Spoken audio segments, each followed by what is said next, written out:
श्रीमते रामानुजाय नमः।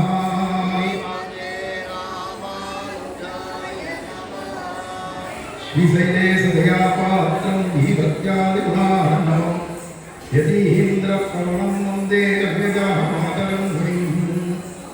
लक्ष्मीनाथसमारम्भां नाथयामुनमध्यमाम् अस्मदाचार्यपर्यन्तां वन्दे गुरुपरम्पराम्। यो नित्यमच्युतपदाम्बुजयुग्मरुग्म व्यामोहदस्तदितराणि गुणायमेने अस्मद्गुरोर्भगवतोऽस्य दयैकसिन्धोः रामानुजस्य चरणं शरणं प्रपद्ये। मातापिता युवतयस्तनया विभूतिः सर्वं यदेव नियमेन मदन्वयानाम्। आद्यस्य न कुलपते कुलाभिरामं श्रीमत्तदङ्ग्रीवलं प्रणमामि मूर्धना। धृतं सरश्च मकदात्मयवर्धनाथ श्रीभक्तिसारकुलशेखरयोगिवाहान् भक्ताङ्गिरेण परकाल यतीन्द्रविश्राम श्रीमत्पराङ्कुशमुनिं प्रणतोऽस्मि नित्यम्। श्रीमत्कृष्णसमाह्वाय नमो यामनसूनवे यत्कटाक्षैकलक्ष्याणां सुलभश्रीधरः सदा। अस्मासु वत्सलतया कृपया च भूयः स्वेच्छावतीर्णमिव सौम्यवरं मुनीन्द्रम् आचार्यपुत्रमभिरामपराभिधानम् अस्मद्गुरुं गुणनिधिं सततं शयामः। वाभूलवंशकलशोदधिपूर्णचन्द्रं श्रीश्रीनिवासगुरुवर्यतनुजरत्नं तत्पादपद्मशरणं तदवाब्धिबोधं श्रीश्रीनिवासगुरुमन्मगमाश्रयामः। कौण्डिन्यवंशकलशाम्बुदिजातसोमं श्रीपार्थसूततनयं तमनुव्रतं च श्रीश्रीनिवासकृपया सुहृद्बोधं श्रीश्रीनिवासगुरुवर्यमहं भजामि। कोलाहलतया पात्रं माधुरीरमणं प्रभुं भक्तप्रियं तेनिकेन्द्रं रसिकाचार्यमाश्रये। ஆழ்வார் எம்பெருமானார் ஜீயர் திருவடிகளே சரணம். அஸ்மதாச்சாரியன் திருவடிகளே சரணம். ஆழ்வார்களால மங்களாசாசனம் பண்ணப்பெற்று பகவான் ஸ்ரீமன் நாராயணன் எங்கெல்லாம் உகந்து எழுந்தருளிருக்காரோ கோவில் கொண்டிருக்காரோ அதுக்கெல்லாம் திவ்ய தேசங்கள் அப்படின்னு பேர். திவ்ய தேசங்களை பற்றி வேதத்திலேயே வருது. சதந்தாபானி சப்தச அப்படின்னு வேதம் சொல்றது. அந்த வைகுண்டத்தில் இருக்கக்கூடியதான பரமபதநாதனாகிய எம்பெருமானுக்கு அந்த வைகுண்டத்தை தவிர 107 தாமங்கள்னா கோவில்கள் இருக்கு, திவ்ய தேசங்கள் இருக்கு. அப்போ வைகுண்டத்தோட சேர்த்துக்கிட்டோம்னா 108 கணக்கு வருது. அந்த 108 திவ்ய தேசங்களையும் காட்டி கொடுக்கறதுக்கு தான் முதல்ல இந்த கலியுகத்துல ஆரம்பத்தில் நம்ம ஆழ்வார்கள் அவதாரம் பண்ணா. ஆழ்வார்கள் அவதாரம் பண்ணேன்னா மகாவிஷ்ணுவை எப்படி பக்தி பண்றது பகவான்கிட்ட அப்படின்னே நமக்கு தெரியாத போயிடும். பக்தினா என்ன, வழிபாடுனா என்ன, பகவான் எப்படி சுலபமா நம்ம கிடைப்பான், இந்த வாழ்க்கை எவ்வளவு அனித்தியமா இருக்குது, இந்த உலகம் எப்ப வேணா நம்மளுடைய வாழ்க்கை முடிஞ்சிடும், உலகம் இருந்துட்டே இருக்கும் போது நம்ம வாழ்க்கை முடிஞ்சிடும்.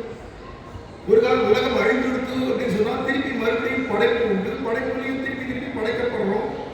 பிறக்கிறதும் சாகிறதும் பிறக்கிறதும் சாகிறதும் இப்படியே அனாதிகாலமா மாறி மாறி பல பிறப்பும் பிறந்து பலவிதமான புழு பூச்சியிலிருந்து பிரம்மம் வரைக்கும் பல்வேறு சரீரங்கள்ல பிறந்து செத்து அதுல பாவங்களும் பண்றோம், புண்ணியங்களும் பண்றோம், தெரிஞ்சும் பண்றோம், தெரியாதையும் பண்றோம். அதுக்கு ஏற்றதான சுகமோ துக்கமோ மாற்றி மாற்றி வருது. உலகத்தில் நம்ம பிறக்கிறதும் சாகிறதுமா இப்படியே இருக்கிற சுழற்சியில எப்பவாவது ஒரு சந்தர்ப்பத்துல இத மாதிரி பகவான் பார்த்து கருணை பண்ணி நமக்கும் பக்தியை கொடுக்கணும், அல்லது சத்சங்கத்தை கொடுக்கணும். சத்சங்கம் அப்படின்னா பாகவதவட்ட கோஷ்டியில போய் உட்கார்ந்து நல்ல விஷயத்தை கேட்கிற பாக்கியம். ஸ்ரீ வைஷ்ணவர்கள் தான் அவன் இருக்கிற இடத்துல போய் கேட்டு தெரிஞ்சுக்கிறது. இந்த ஒரு ஆச்சாரியரை நாடி ஆச்சாரியர்கிட்ட போய் தெரிஞ்சுக்க வேண்டியதான சத் விஷயங்களை தெரிஞ்சுட்டு பகவான சரணம் அடைஞ்சு பொழுதுபோக்காக பகவானுக்கு கைங்கரியங்களை பண்ணிட்டு இருக்கிற வரைக்கும் தொண்டுகள் செய்ய வேண்டிய கடைசியில முடிவுல உயிர் விட்டோமானா நேர இதே ஜென்மாவில வைகுண்டம். அப்படி இதே ஜென்மாவில நமக்கு வைகுண்டம் கொடுக்கிற பாக்கியத்தை பகவான் காத்துருக்கான் கொடுக்கிறது. ஏன்னா நமக்கு சொந்த சொத்து வைகுண்டம் தான். இங்கெல்லாம் தற்காலிகம் தான். இது இங்க வந்து நம்ம பிறக்கிறோம், சாகிறோம், அதில் ஒரு வீடு வாங்குறோம், மனுஷனா பிறந்தா ஜந்துக்களுக்கெல்லாம் சொந்த இருப்பிடம் கிடையாது. எங்கேயோ அப்படி அலைஞ்சிட்டு அப்படியே போய் விட்டுரும். மனுஷன் தான் சொந்த வீடு வேணும், சொந்த வீடு வேணும் முக்கில படாத பாடுபட்டு சொந்த வீடு கட்டிக்கிறாரே தவிர உண்மையான வீடு எதுனா மோட்சம் துறக்கம்னு சொல்றாங்க. மோட்சம் வைகுண்டம் தான் நம்ம அத்தனை பேருக்கு சொந்த வீடு. அறம் பொருள் இன்பம் வீடு. மோட்சத்துக்கு தமிழ்ல வீடுன்னு தான் பேரு. அவரோட வீடாகிய மோட்சத்தை நம்ம அடையணும் அப்படின்றது தான் மனுஷ வாழ்க்கையினுடைய லட்சியமே. மனிதனா பிறந்ததுக்கு லட்சியமே மோட்சமாகிய வைகுண்டம் அடையலாம். வைகுண்டம் புகுவது மன்னவர் விதியே அப்படிங்கிறார் ஆழ்வார். அது மாதிரி எடுத்து பார்த்தோம்னா இதே ஜென்மத்தில் நமக்கு வைகுண்டம் கிடைக்குமானா கிடைக்கும். நீ எப்பேற்பட்ட முரடனோ திருடனோ கசடனோ அயோக்கியனோ பஞ்சமகா பாதகங்கள் பண்ணவனா இருந்தாலும் துராச்சாரங்கள் உடையவனாக இருந்தாலும் எப்படி இருந்தாலும் ஒரு ஸ்ரீ வைஷ்ணவராகிய ஆச்சாரியரை நாடி பகவான சரணம் அடைஞ்சிட்டியானா அது யாராலும் அவருக்கு நான் அபயம் கொடுப்பேன் அப்படின்னு பகவான் ராமச்சந்திர பிரபு சொல்றார். சக்கரவர்த்தி திருமகன் அபயம் சர்வபூதேபியோ ததாமியேத பிரதம் மம. அப்படி இவ்வளவு பாவங்களோட இவ்வளவு மனசுல அழுக்குகளோட கல்மஷத்தோட இருக்கா, அவனுக்கு போய் வைகுண்ட இதே ஜென்மாவில கொடுக்கலாமா அப்படின்னா அவனை திருத்துவேன். இதே ஜென்மாவிலேயே அவனை நல்ல தர்மாத்மாவாக திருத்தி பணிகொள்வேன். ஒரு நாள் கடைசி வரைக்கும் அவன் திருந்தலன்னு வச்சுக்கோம். உயிர் போற சமயத்துல நான் வந்து காட்சி கொடுத்து சொல்றது யாரு? நம்ம அழகர். அன்னைக்கு ராமாவதாரத்தை சொல்ற நான் வந்து காட்சி கொடுப்பேன். ஏன்னா அன்னைக்கு ஒரு ஆச்சாரியன் மூலமா நீ சரணம் அடைஞ்சுட்ட. சுந்தரவல்லி தாயாரோட சேர்ந்ததான சுந்தரராஜ பெருமாளாகிய என்ன நீ சரணம் அடைஞ்சுட்ட. ஆனா ஜென்ம ஜென்மமா கொண்டதான பாவங்கள் குற்றங்கள் அந்த வாசனை எல்லாம் உள்ள இருக்கிறதுனால பழக்கத்தால நீ சிலதான் செஞ்சுட்டு இருக்க. இப்போ சரணம் அடைஞ்சு கூட அப்படிச்சா பகவான் சொல்றா கவலைப்படாத, என்னுடைய நாமத்தை சொல்லிட்டு போம். சுந்தரராஜா சுந்தரராஜா அழகா அப்படின்னு சொல்லிட்டு நாமத்தை சொல்லிட்டு இதே ஜென்மாவில க்ஷிப்ரம் பவதி தர்மாத்மா சஸ்வத் சாந்தி நிகச்சதி கௌந்தேய பிரதிஜானிஹி நமே பக்தா பிரணஷ்யதி. பகவத்கீதையில கண்ணபிரான் சொல்ற வார்த்தை, நம்ம அழகர் சொல்ற வார்த்தை. இவங்க தானே கண்ணனா இருந்து பகவத்கீதை சொன்னார்.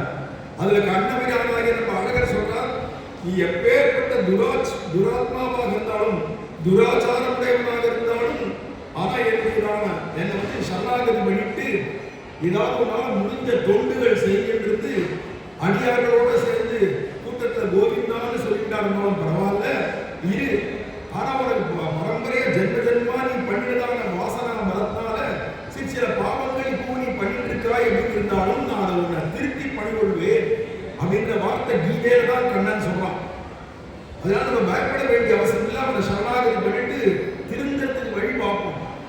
திருத்திடான்னு சொன்னா அவன் திருத்தாரியா போயிடுவான். என்னை திருத்தி பணிகொள் அப்படின்னு நம்ம சொல்லிட்டோம்னா தபாஸ்மீதிச்சா யாச்சதேன்னு ராமர் சொல்றார்.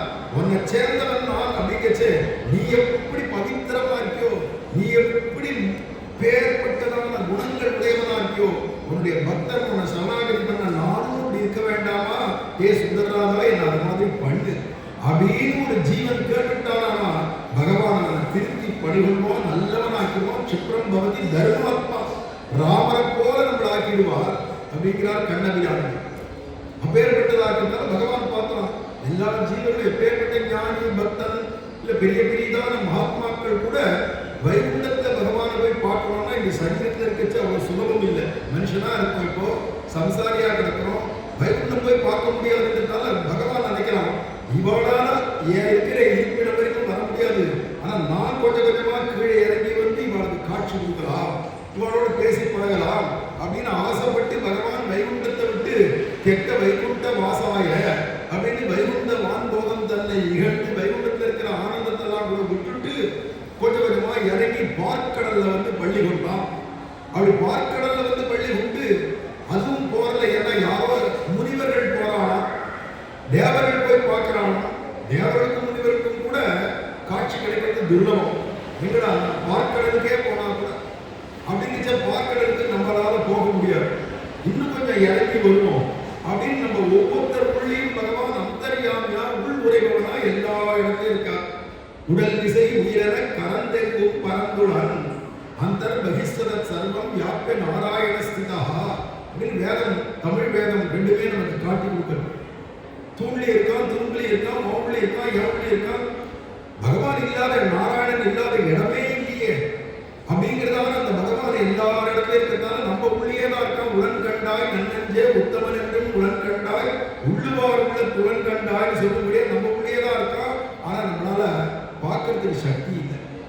யாரோ உள்ளத்துக்கு கொண்டு முனிவர்களும் யோகிகளும் ஆண்டாள் சொல்ற மாதிரி யாரோ யோகீஸ்வரர்கள், தபஸ்விகள், ஞானிகள் அவள உள்ளத்தை கொடாஞ்சி கொடாஞ்சி தபஸ்னால உள்முகமா போய் பார்த்தாளானா ஒரு நாள் உள்ளத்துல இருக்கிற பகவான் அவளால பார்க்க முடியும்.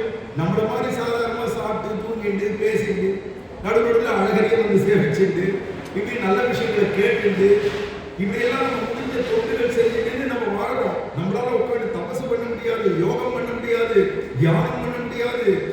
நீங்க ஏகாதசினா விரதம் கூட கொண்டு சுத்தமா பட்டி கடன்னா கூட முடியாது. அப்படி இருக்கிற நமக்கு உள்ளத்திலேயே பகவான் இருந்தா கூட பார்க்கிற சக்தி கிடையாது. அப்படி பகவான் கீழே இறங்கி நமக்குள்ளேயே வந்து உட்கார்ந்து பார்த்தா நமக்கு மனசாட்சியாவே இருந்து பார்க்கலாம். ஆனா நம்மளால அதை பார்க்க முடியல. அப்புறம் பகவான் பார்த்தா ராமாவதாரம், கிருஷ்ணாவதாரம் மாதிரி நம்ம எல்லா கண்ணுக்கும் தெரிகிற மாதிரி மனித ரூபத்திலேயே கூட வந்து 11,000 வருஷ காலங்கள் ராமர் இருந்தார். 125 வருஷ காலங்கள் கண்ணபிரான் நிலவுலகத்தில் இருந்தார். நடமாடினார், பேசினார், சாப்பிட்டார், விளையாடினார், எல்லாரோடையும் பழகினார், சுலபமா கிடைச்சார். இருந்த போதிலும் இன்னைக்கு அந்த ராமனையும் கண்ணனையும் நம்ம பார்க்க முடியாது. அது எந்த காலத்திலேயோ ராமாவதாரம், கிருஷ்ணாவதாரங்கள்லாம் முடிஞ்சு போயிடும். அந்த ராமனோ அந்த கண்ணனையோ இப்ப பார்க்கணும்னா முடியாது. அது திரேதா யுகத்துல, துவாபர யுகத்துல இருந்தவா, சமகாலத்துல இருந்தவா வேணா பார்க்கலாமே தவிர இப்ப நம்ம கண்கொண்டு காண முடியாது. அப்படிங்கிறச்சு இப்ப நமக்கெல்லாம் என்ன கதி?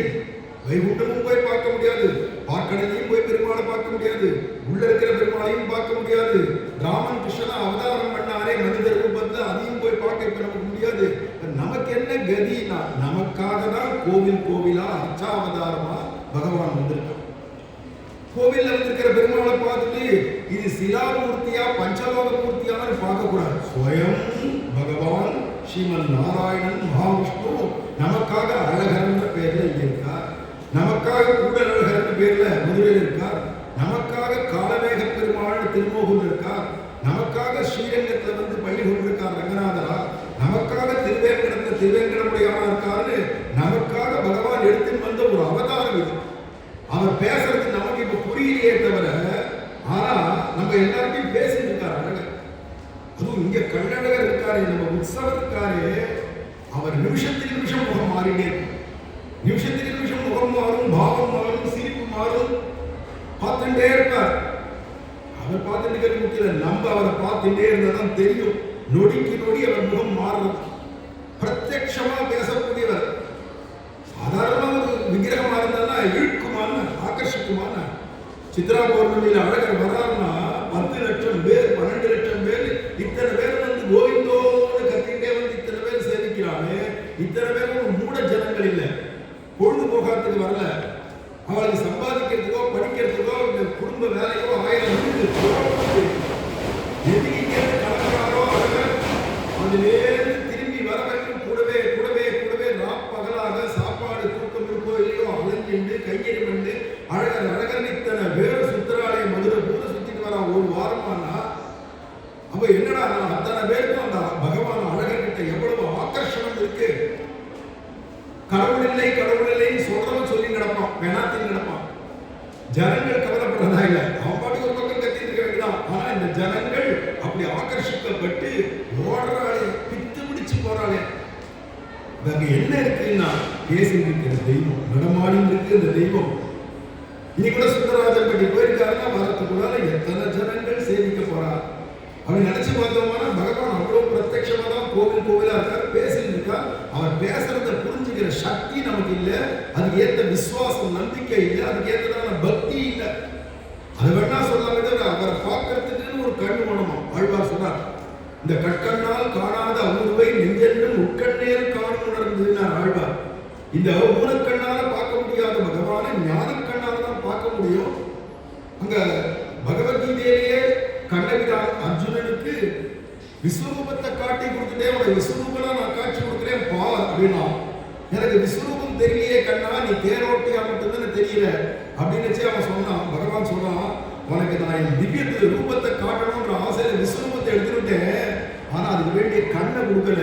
திவ்யம் ததாமிதே சக்ஷு, அந்த ஞான கண்ணை உனக்கு கொடுக்குறேன் இப்ப பார் அப்படின்னு விட்டுதான் விஸ்வரூபமா பகவானுடைய ஐஸ்வர்ய ரூபத்தை பார்த்தான் அர்ஜுனன் அப்படின்னு பகவத்கீதையே சொல்றது. அப்படிங்கிறதுனால அந்த கண்ணோட்டத்தோட நம்ம பார்த்தா அழகர் பேசுவார். அந்த மாதிரிதான் ஆழ்வார்கிட்ட எல்லாம் பேசியிருக்காரு. பேசாதே ஆழ்வார்கள் இப்படி கதை பாடியிருக்கா, உருகி உருகி பாடியிருக்காளேன்னா அதெல்லாம் பகவான் ஆழ்வார்கிட்ட எல்லாம் பேசியிருக்கான். ஆழ்வார்கள் ஆழ்ந்த பிரபத்தியில் இருந்திருக்கா. பகவானுடைய கருணையே எதிர்பார்க்கக்கூடியவர்களாக, உலகத்தை வேற ஒன்றும் தெரியாதுன்னு கண்ணனே எதி இருந்தவளாக்கிறதுனால அவளுக்கு பகவான் பேசும். நமக்கு இதுவும் வேணும், அதுவும் வேணும், இதுவும் வேணும், அதுவும் வேணும், நடுவில் அழகர் வேணும். அவளுக்கு அழகரை தவிர வேற ஒன்றும் வேண்டாம். உண்ணும் சோறு கண்ணன், தின்னும் வெற்றிலை கண்ணன், பருகும் நீர் கண்ணன், எல்லாம் கண்ணன். நம்மாழ்வார் சொன்னார், உண்ணும் சோறு பருகும் நீர் தின்னும் வெற்றிலையும் எல்லாம் கண்ணன். அப்படியே நம்மாழ்வார் இருந்திருக்காரு. ஆழ்வார்கள் அப்படி இருந்திருந்தாலும் பகவான் பேசலாம், இதுவும் பேசிட்டு இருக்கான். பேசுறவாட்ட பேசுறான். யாரோ ஒருத்தர் கோடியில் ஒருத்தர் பாக்கியசாலி அவர்கிட்ட பேசுறது அவனுக்கு புரியும். பகவான் பேசுறது அதுக்கேற்ற பக்தியோ பிரபத்தியோ அவர்கிட்ட இருக்கு. அத மாதிரி ஆழ்வார்களுக்கெல்லாம் அந்தந்த திவ்ய தேச பெருமாள்லாம் காட்சி கொடுக்க, அவெல்லாம் லீல பண்ண விளையாட, அதை பார்த்து பார்த்து உருகி உருகி ஆழ்ந்த அனுபவத்துல பாடினது. சகல வேத வேதாந்தங்களையும் கொண்டு கொற்றா ஆழ்வார்கள்லாம். இன்னைக்கு நம்ம எடுத்துட்ட தலைப்பு ஆழ்வார்களும் அழகரும் அப்படிங்கிறதுனால ஒவ்வொரு சில கோவில்கள்ல சில திவ்ய தேசங்கள்ல ஒரு ஆழ்வார் மங்களாசாசனம் பண்ணியிருப்பார். அதுல ஓர் 2 பாசுரம் மட்டும் பாடியிருப்பார் பாடல். சில திவ்ய தேசங்கள்ல 10 பாசுரங்கள் பாடியிருப்பார். சில திவ்ய தேசங்கள்ல 2 ஆழ்வார் பாடியிருப்பார். சில திவ்ய தேசங்கள்ல 3 ஆழ்வார் பாடியிருப்பார். அப்படிங்கச்சு நம்ம அழகர 6 ஆழ்வார்கள் பாடியிருக்கார். சுப்ரபாத ஸ்தோத்திரம் மங்களாசாசன ஸ்தோத்திரத்திலே ஷண்மிஹி ஸ்துதாய தேவாய அலங்காராயாஸ்து மங்களம். 6 ஆழ்வார்களால் பாடல் பெற்றதான அலங்காரனாகிய எம்பெருமான் அவருக்கு மங்களம். ஏன்னா அழகன் அலங்காரன் மலை அப்படின்னு பெரியாழ்வார் பாடுறார். இந்த அழகனுக்கு இன்னொரு பேர் அலங்காரன் பேர். இந்த அலங்காரனாகிய எம்பெருமான் அலங்காரம் பண்ணிக்கிறார். கள்ளர் வேஷத்தை அலங்காரம் பண்ணிக்கிறதா அலங்காரல்லூர் அப்படின்னு அந்த ஊருக்கே பேர். ஒரு காலத்துல அழகர் அது வழியா தான் போனார். திருமலை நாயகருக்கு அப்புறமா தான் இந்த வழி புதூர் வழியா போகும். அதுக்கு முன்னாடி எல்லாம் நம்ம எப்படி போயிட்டு இருந்தா அழகர்னா, இங்கேருந்து கிளம்பி இப்படியே தப்பப்படம் இங்க இருக்கிலேயே நமக்கு பொய்கை கிளப்பட்டி அது வழியா திரும்பினாலும் நேர அலங்காநல்லூர் போய் அங்கேருந்து தான் வண்டியூருக்கு போனோம். அப்படி ஒரு மார்க்கம் இருக்கு. அதுதான் போயிட்டு இருந்தார் இல்லையா. அதுல அலங்காநல்லூர் அப்படிங்கிறது அலங்காரன் நல்லூர். இந்த அலங்காரனாகிய அழகருக்கு போய் அந்த அலங்காரம் கள்ளர் வேஷம் போட்டு அதுக்கப்புறமா ஜிலுக்குன்னு கிளம்புவார் இந்த காலங்கள் எல்லாம். அதனாலதான் அலங்காரம் நல்லூர் பேர். இங்க அலங்காராயாஸ்து மங்களம், இவருக்கு பேரே அலங்காரம் பேர். எப்ப பாரு அலங்காரம் பண்ணிக்க. ஏன்னா பகவான் ஸ்ரீமன் நாராயணனுக்கே அலங்கார பிரியன்னு பேர். இன்னொருத்தருக்கு தான் அபிஷேக பிரியன்னு பேர். அவர் 24 மணி நேரம் 365 நல்ல தண்ணீர் விட்டுட்டே இருந்தா பேசாத இருப்பார். அவர் குளிச்சுட்டே இருப்பார். கடல் பிடிக்காது. மாசத்துல ஒரு நாள் கிட்ட இந்த மாதிரி பச்சை பருவம் வரக்கூடிய மாசத்துல ஒரு 5 நாள் குளிக்கிறதா பெரிய விஷயம். கடனை குளிக்கிறது பிடிக்காது, அலங்காரம் பிடிக்கும். அப்பேற்பட்டதான 6 ஆழ்வார்களும் அவன் அப்படி கொஞ்சி புலாமிருக்கா. நம்ம அழகரை சரணாகதி பண்ணியிருக்கா, கதை இருக்கா, அப்படியெல்லாம் உருக்கமான பாடல்களா இருந்துச்சு. அதை இங்கே தூக்கப்பட்டதான அவகாசத்துல ஏதோ ஒவ்வொரு ஆழ்வார் 6 ஆழ்வார்கள் பாடினத்துல ஒவ்வொருத்தர் பாடின ஒரு பாசுரத்தின் விளக்கத்தை பார்த்து அனுபவிப்போம் இன்னைக்கு. அதுல ஆழ்வார்கள் முதல் ஆழ்வார்கள் பொய்யார், பூதத்தார், பேயாழ்வார். இந்த 3 பேர்ல பூதத்தாழ்வாரும் பேயாழ்வாரும் அந்த 3 பேர்ல அவன் மங்களாசாசனம் பண்ணியிருக்கா. மொத்தம் 4 பாசுரம் அவ அருளி செய்தது. அதுல பூதத்தாழ்வார் அழகர் அனுபவிக்கிறார். வெப்பென்றின் சோலை வேங்கடம் என்றின் விரண்டும் நிற்பென்று நீ மதிக்க நீர்மை நீர் மதிக்கும் நீர்மை போல் நிற்பென்றுடன் கோவில் உள்ளம் வைத்துள்ளினே வெள்ளத்திளங்கோவில் கைவிடே என்று. வெப்பு அப்படின்னு தமிழ் சொன்னோம்னா மலைன்னு அர்த்தம். வெப்பென்று இருஞ்சோலை வேங்கடம் என்று இரண்டும் திருமாலிருஞ்சோலையாக இந்த அழகர் கோவில் இது ஒரு மலை, திருமலை. வட இந்திய வடக்க போனோம்னா இப்ப ஆந்திராவோட சேர்ந்து திருவேங்கட மலை, அது ஒரு திருப்பதி, இது ஒரு திருப்பதி. அது வட திருப்பதி, இது தென் திருப்பதி. திருமங்கையாளர் பாடச்சவும் தென்னன் பொறுப்பும் தெய்வ வடமலையும் இவையே முறையா வடிவமைந்த அப்படின்னு திருமங்கையாளர் மடல்ல பாடச்சவும் தென்னன் பொறுப்புன்னா இந்த திவ்யதேசம் அழகர் கோவில், இந்த மலை சோலை மலை. அங்க வட திருவேங்கடத்தை சொன்னார், தென்னன் பொறுப்பும் தெய்வ வடமலையும் அப்படின்னு சொல்லி ரெண்டுத்தையும் சேர்ந்தே பாடுறார். இது தென் திருமலை, அது வட திருமலை. இந்த மலையே ஆதிசேஷனே மலையா இருக்கார், அங்கேயும் ஆதிசேஷனே மலையா இருக்கார். அப்பேற்பட்டதான இந்த மலை வெப்பென்று சோலை வேங்கடமின் நிற்பிரண்டும் நிற்பென்று நீ மதிக்கும் நீர்மை போல். பகவான் வைகுண்டத்தை விட்டு இங்க இறங்கச்சவே இந்த 2 கோவில மனசுல வச்சுதான் இறங்குறான்.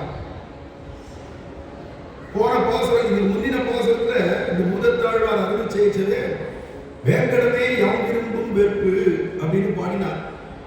நான் ரொம்ப விரும்பக்கூடியதான ஒரு மலை எதுனா திருவேங்கடம் அப்படின்னு போன பாசுரத்துல சொன்னார் பாடல.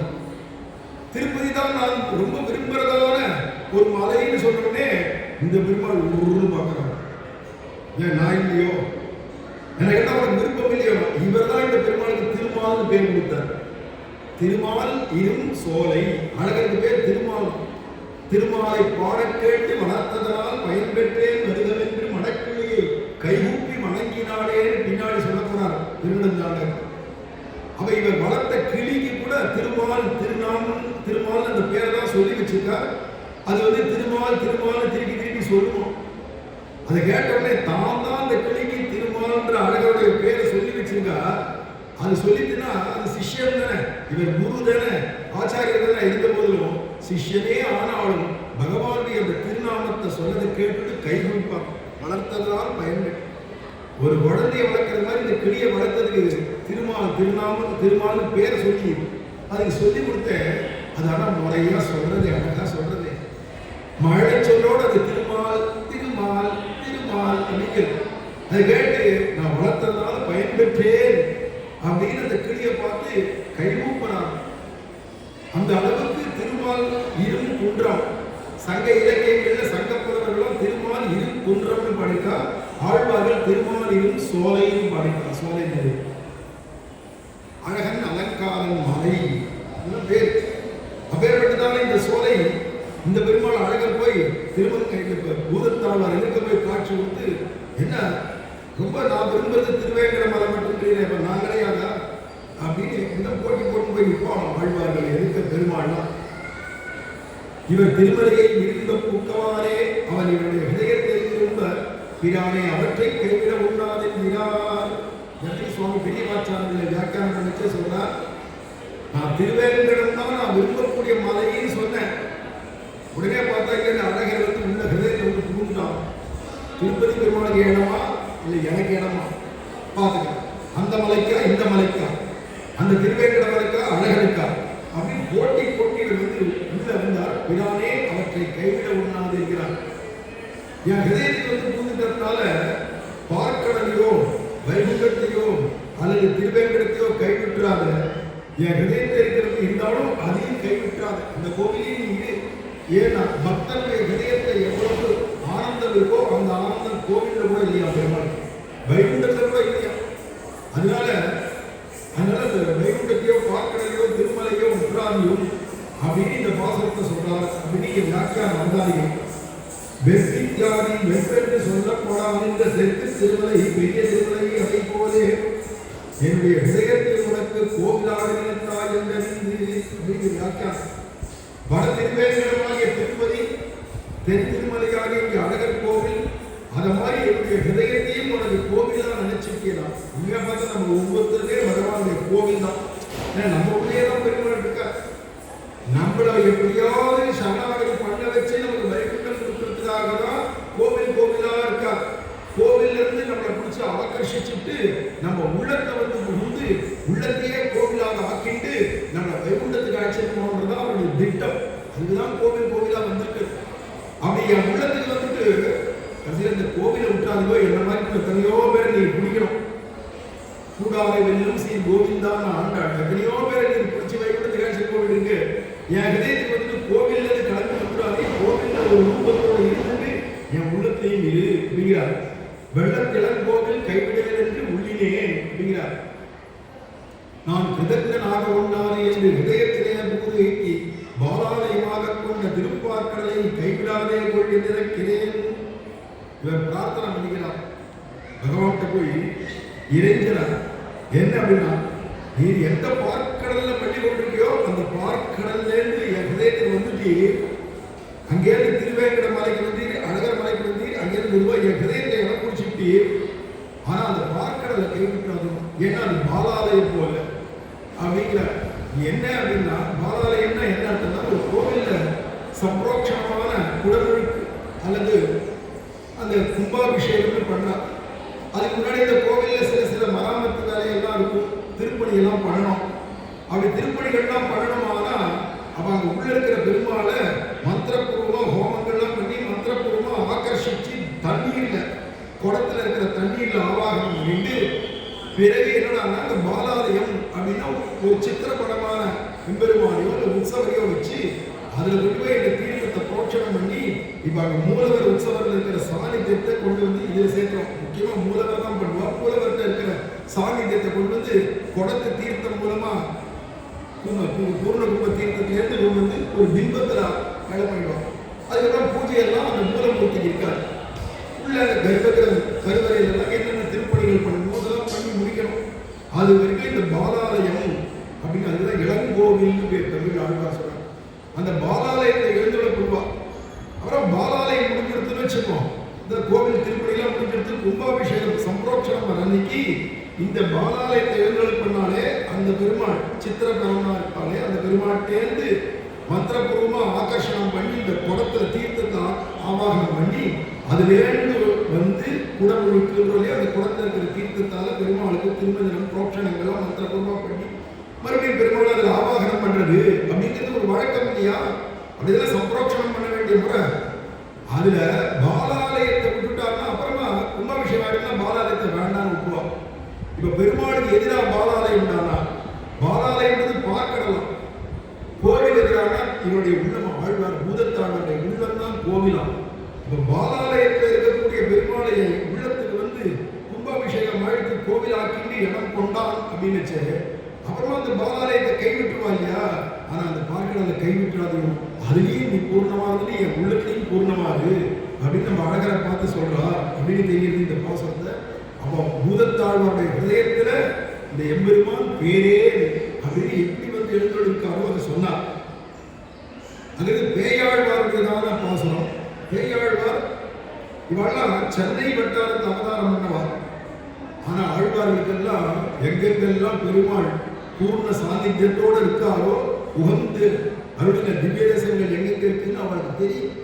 எங்க இருந்தாலும் தேடி நிறுத்துவார். அவர் பேயாழ்வார் மயிலாப்பூர்ல தானே அவதாரம் பண்ணார். பூதத்தாழ்வார் திருக்கடல் மலையாகிய மகாபலிபுரத்தில் அவதாரம் பண்ணார். சென்னை வட்டாரம் தான் இருந்தாலும் அழகர் இருக்கிறார். முடிச்சு அவா எங்கெங்க பிறந்திருக்காலும் எல்லாரும் முடிச்சு இருக்கிறார். அவர் பேயாழ்வார் அருள் செய்தார். பண்டெல்லாம் வேங்கடம் பார்க்கடல் வைகுண்டம் கொண்டங்கு உறைவார்க்கு கோவில் போல் வண்டு வளங்கிணரும் நீள் சோலை வண்டும் கடிகை இளங்குமரன் தன் விண்ணகர். இந்த பாசுரத்தை வளங்கிணரும் நீள் சோலை சோலைகளை பற்றி பாடுறாங்க. இதுல வந்து பண்டெல்லாம் வேங்கடம் பரமபதத்தை கலவிருக்கையாக உடையவன் சம்சாரத்திலே உகந்தருடைய திருப்பதிகளை தனக்கு இருப்பிடமாக கொள்கிறது ஆசுதார்த்தமாக அன்றோ என்கிறார். சுவாமி பெரியவாச்சான் பிள்ளை இதுக்கு வியாக்கியானம் பண்ணிச்சே சொல்றார்.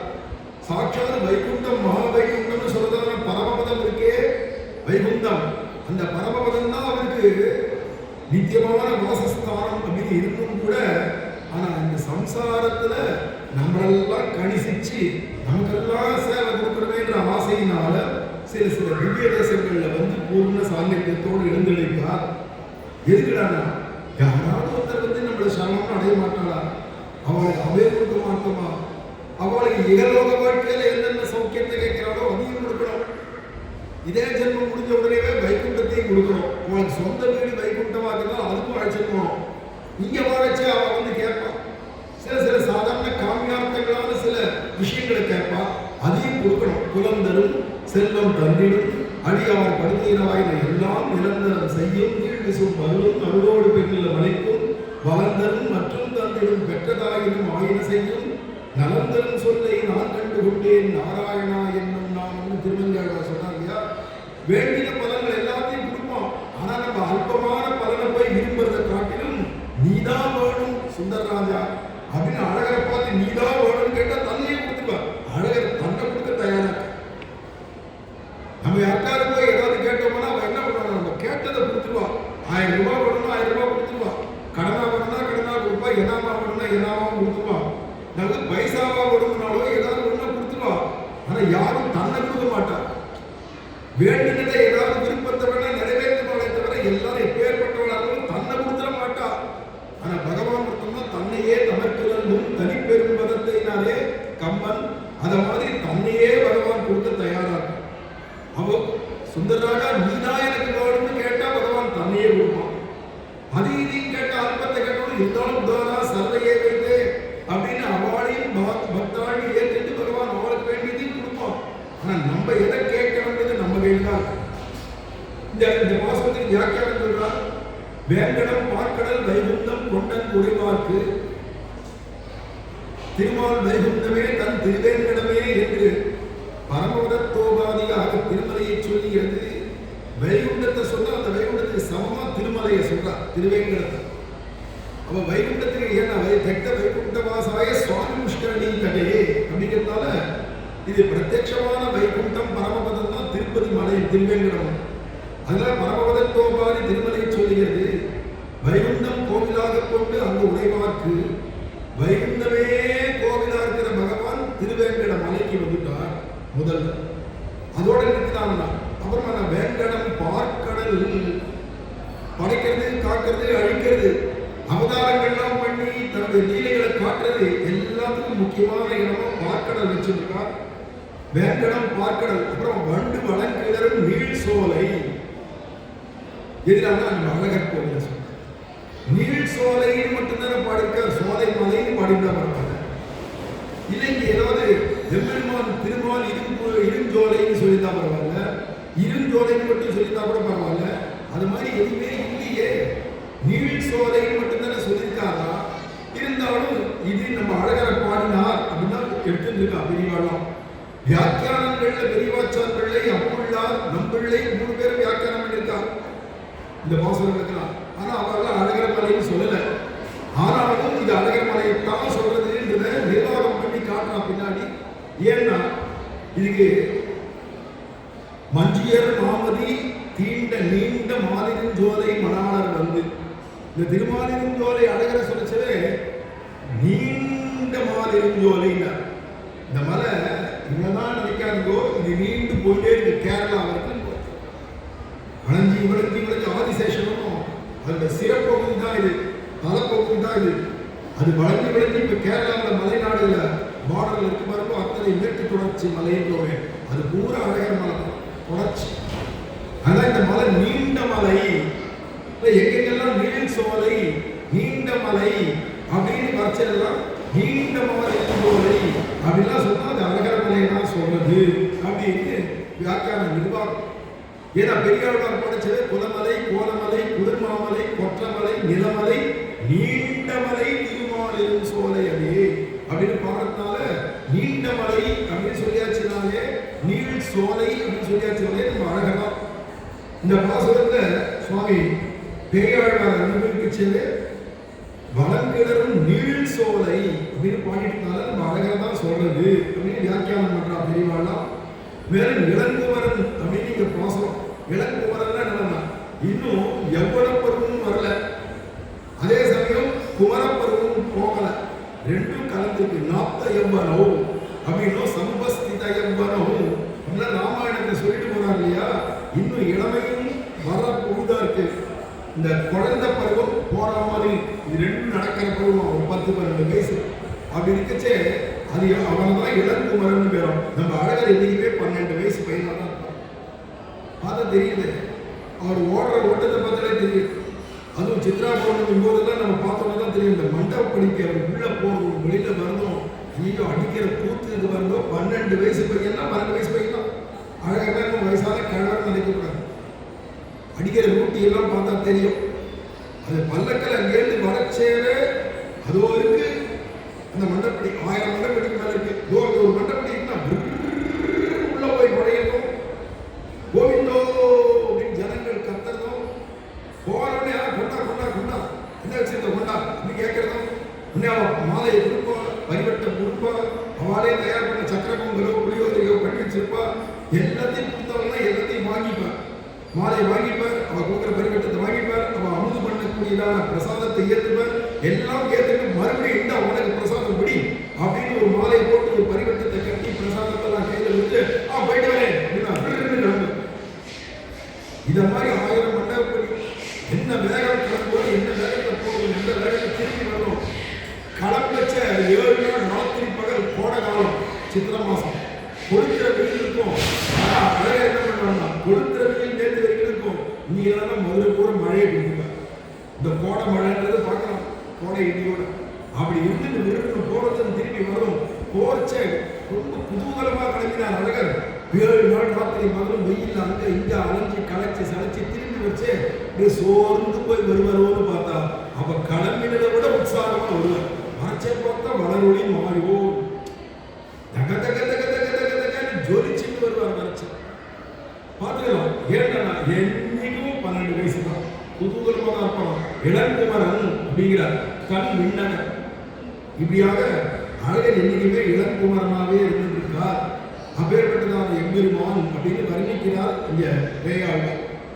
அகதி சுவாமி திருமங்கை ஆழ்வார் பாசனம் 20 பாசனத்தின் மேல தாமான தன்மை எழுதி எம்பெருமானோடே கலந்து விரிந்தால் ஒரு பிராட்டி திசையை பிராப்தனாக அப்பிராட்டிதான் தன் தசையை தான் பேச மாட்டாதே இழக்க அவள் படியை பேசுகிற திருத்தாயா திசையை பிராப்தனாய் அவள் தன் மகள் திசையை அனுசந்தித்து இவள் ஆற்றாமல் இருந்தபடியால் அவனோடே அனைந்த தரிக்க மாட்டாள் போலே இருந்தது. அனைத்தல்லது தரிக்க மாட்டாள் போலே இருந்தது. அனைத்து விடவல்லலே அன்றைக்கே இங்கே நோபடுவித்தனையோ என்று பெண்ணியும் தானே அவனை கிட்டியே விடுமென்று அருகிட்டு தரிக்கிறாளாய் இருக்கிறது. இது திருமங்கையாழ்வாரே அவருக்கு பேரே பரகால நாயக்கின்னு பேர். இந்த அழகரை பார்த்தாச்சுன்னா எல்லாருமே புறாவையெல்லாம் உடுத்திக்கணும் போகும். ஆம்பளைகள்லாம் பொம்பளைகள் ஆகிடுவாங்க. ஏன்னா பும்சான் திருஷ்டி சித்தாபஹாரின்னு ராமாயணத்தை சொன்னார். ஆம்பளைகள் கூட ராமரை பார்த்தாச்சுன்னா பொம்பளை நம்ம ஏண்டா சீதையா பார்க்கலன்னு சொல்லிடுவோம். அவ்வளவு ஒரு அழகன் இல்லையா? ஒரு பேரே அழகர். ராமர்னு சொன்னாலும் அழகர்னு சொன்னாலும் ஒரே அர்த்தம் தான். ரமணீயமா இருக்கிறதுனாலதான் ராமர்னு பேர். ரமணீயம்னா அழகுன்னு அர்த்தம். அழகனா இருக்கிறது தான் அவருக்கு ராமர்னு பேரு. நம்ம அழகருக்கு மட்டும்தான் அழகர்னு பேர். இத்தனை பெருமாள் சுந்தர ராஜன் அழகிலேயே ராஜா எல்லாம் கூட பேர் வைப்பான். அழகு ராஜ், அழகு ராஜா எல்லாம் பேர் வைப்பான். சுந்தரராஜன் அர்த்தம். நம்ம சுந்தரராஜனுக்கு பல பேர் உண்டு. இந்த வட்டாரங்கள் எல்லாம் கேட்கல கருப்புன்னு பேர் வைப்பான், கருப்பு சாமின்னு பேர் வைப்பார், பெரிய கருப்புன்னு பேர் வைப்பார், வெள்ளைன்னு பேர் வைப்பார், வெள்ளை சாமின்னு பேர் வைப்பான், வெள்ளைச்சாமின்னு. என்ன இது கருப்பு சாமி, கருப்பு, வெள்ளைச்சாமி, வெள்ளை இதெல்லாம் பேர் வைக்கிறான். என்ன இது எல்லாம் வெள்ளைச்சாமின்னு சொன்னா பலராமர், கருப்பு சாமின்னு சொன்னா கிருஷ்ணன், நல்ல கருப்பு கிருஷ்ணன். அதுல அழகரெல்லாம் கருப்பு, கருப்பு சாமி, பெரிய கருப்பு இந்த பேர்லாம் இந்த அழகருடைய பேர் தான். அழகருடைய அண்ணாவா அவதாரம் பண்ண பலராமர் இருக்காரே அவருக்கு தான் வெள்ளை, வெள்ளைச்சாமின்ற பேர்லாம் இந்த வட்டாரத்தில். அது மாதிரி அழகு, அழகு ராஜ், அழகி இந்த மாதிரிலாம் பேரெல்லாம் இந்த வட்டாரத்தில் பார்க்கலாம். அப்படி ஒரு அழகனா இருக்கச்சே யாராலும் அழகரை பார்த்தா அப்புறம் நான் ஒரு ஆம்பளை அப்படின்னு போய் நிற்க முடியாது. நாடி போட்டு ஒரு பொம்மராட்டி ஆக வேண்டியதான், ஸ்திரீ ஆக வேண்டியதான் அப்படிங்கிற. உண்மையாவே எல்லா ஆத்மாக்களும் ஸ்திரீகள் தான். புருஷன் புருஷோத்தமனான அழகர் ஒருத்தர் தான் புருஷோத்தமன் அப்படின்னு சாஸ்திரமே சொல்றது. உடம்பால நம்ம ஆம்பளை பொம்பளை விவகாரம் பண்றோமே தவிர ஆத்மா எல்லாருக்கும் ஸ்திரீ ஆகிட்டனால அழகரை பார்த்தாச்சுன்னா எப்பேற்பட்டவாளும் தான் ஒரு கோபியாக ஆகி தான் ஒரு நாயகியாக ஆகிதான் அப்படியே எதிர்க்க போய் நிற்கணும். அதுல திருமங்கையாளருக்கு பேரே பரகால நாயகி. அவர் ஆண் பிள்ளையாக அவதாரம் பண்ணாலும் அவருடைய பாவம் தான் ஒரு பெண் பிள்ளையாக தான் ஒரு கோபியாகவே இருந்து கண்ணபிரான அனுபவிக்கிறவர். அந்த பரகால நாயகின்னே சொல்றோம். அந்த தன்மையிலான தன்மையினோ நான் ஒரு ஆண் பிள்ளை பரகாலன் நான் ஒரு திருமங்கை மன்னன், திருமங்கை ஆழ்வார் அப்படிங்கிறதெல்லாம் மறந்து போயிட்டான். அழகரை பார்த்தாங்க. பின் என்ன ஆச்சுன்னா, எம்பெருமானோட கலந்து பிரிந்தாள் ஒரு பிராட்டி திசையை. இந்த அழகரோட சேர்ந்து கலந்து கலவியில இருந்து பிறகு பிரிஞ்சு போயிட்டதான ஒரு நாயகியாக ஆகி அந்த அழகரை மறுபடியும் எப்ப பார்க்க போகணும், அந்த அழகரை எப்ப பார்ப்போம்னு தெரியல.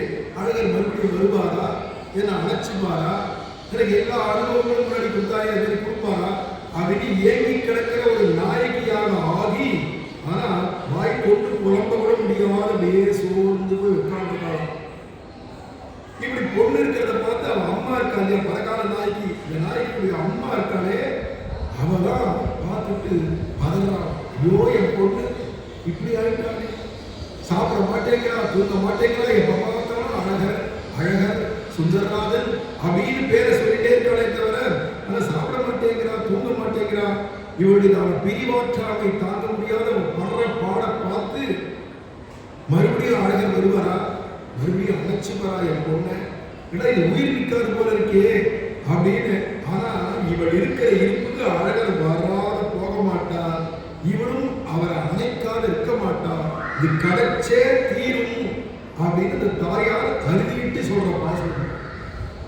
என்னென்ன பாவங்கள் இது, என்ன பக்தி தெரியாது உலகத்துக்கு. பகவானை போய் காதலிக்கிறதாவது, பகவானோட போய் அணைஞ்சிக்கிறதாவது, சேர்த்து ஆலிங்கனம் பண்ணிக்கிறதாவது, இதெல்லாம் கிடைக்குமான்னு அப்படின்னு கேட்கிறவர்கள் கிடைக்காது. ஏன் கிடைக்காது? நமக்கு அழகர் பதாத வேற யாருக்கு, நமக்கு கிடைக்காத வேற இந்த பகவான் யாருக்கு கிடைப்பான் அப்படின்னு நீ கிட்ட நெருங்கி விசுவாசத்தோட நெருங்கினா பகவான் வரும். ஏன்னா அணுகில் அணுகும் விலகில் விலகு. நீ கிட்ட நெருங்க நெருங்க நெருங்க அழகர் கிட்ட வந்துட்டே இருப்பார். நீ விலகி விலகி போனேன்னா அவரும் விலகி விலகி போக வேண்டியதான் ஆயிடுது.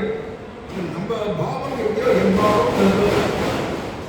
அதுல இந்த பாசுரம் மூவரில் முன்முதல்வன் முழங்கார் கடவுள் கிடந்து பூவலர் இதற்குள் புவனம் படைத்துண்டு விழுந்த தேவர்கள் நாயகனை திருமாலிலும் சோலைந்த கோவலர் கோவிந்தனை கொடியேறி கூடுங்கொலோ.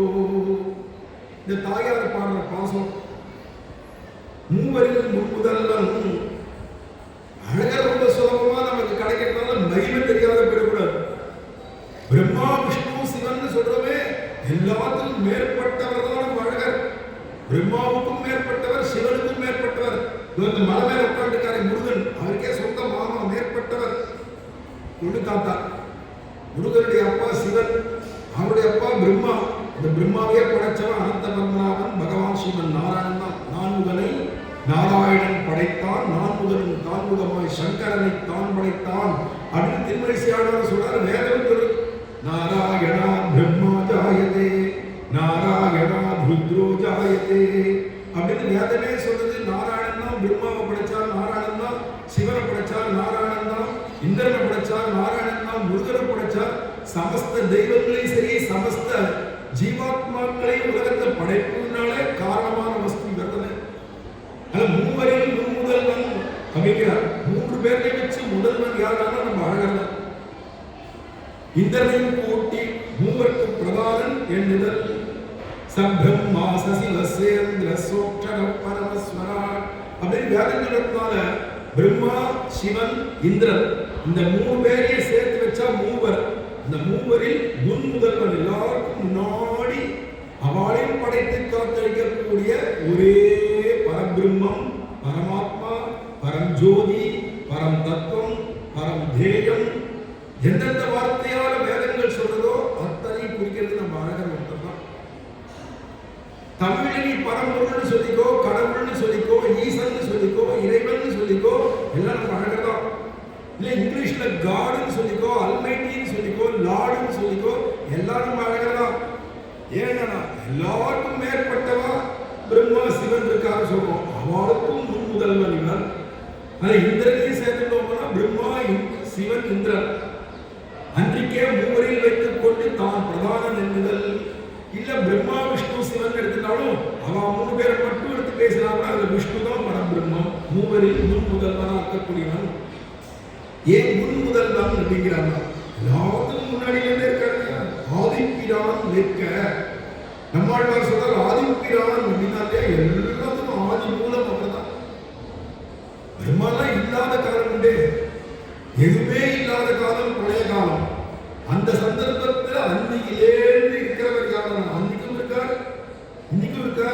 என்னைக்கும் இருக்க யாருன்னா எல்லா காலத்திலும் இருக்கக்கூடியதான ஒரே பொருள் நம்ம அழகா. அதுல ஒன்றும் தேவும் உலகும் உயிரும் மற்றும் யாருமில்லா அன்று நான்முகன் தன்னோடு தேவர்களோடு உயிர் படைத்தான். நம்மாழ்வார் சொன்னார் ஆதித்யனார் நாசதாசி நோசதாசி ததானி அப்படின்னு உபனிஷத் நாசதிய சூக்தத்தை சொல்லிட்டு போகும்.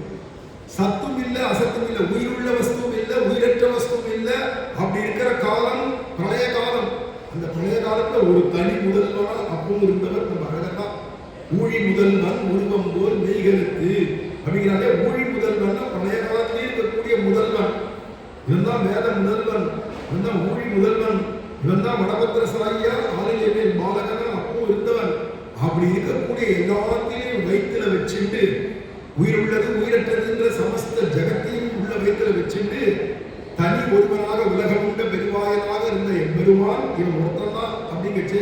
அன்னைக்கு பிரம்மா எங்க இருந்தார், சிவன் எங்க இருந்தார், முருகன் எங்க இருந்தார், பிள்ளையார் எங்க இருந்தார், அல்லது அம்பாவளாகிய துர்கை எங்க இருந்தா, எந்த தெய்வங்கள் இருந்ததுன்னா ஒன்றும் கிடையாது. ஒன்றும் இல்லை, ஒன்றும் தேவம், எந்தவித தெய்வங்களும் இல்லை. ஒன்றும் தேவம் உலகம், எந்த உலகங்களும் இல்லை. ஒன்றும் தேவம் உலகம் உயிரும், எந்த உயிர் ஜீவராசிகளும் இல்லை.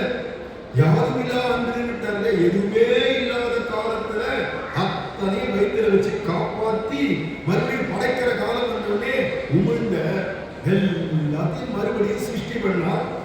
சூர்யா சந்திரம சௌஜாதா யதா பூர்வம கல்பயத்தின்னு வேதம் இருக்கு. சந்திர சூரியனிலே ஆரம்பிச்சு முந்தின கல்பங்கள்ல எப்படி படைக்கப்பட்டிருந்தோ அத்தனையும் உள்ளபடி அப்படியே படைக்கிறான் என்பதுமான்.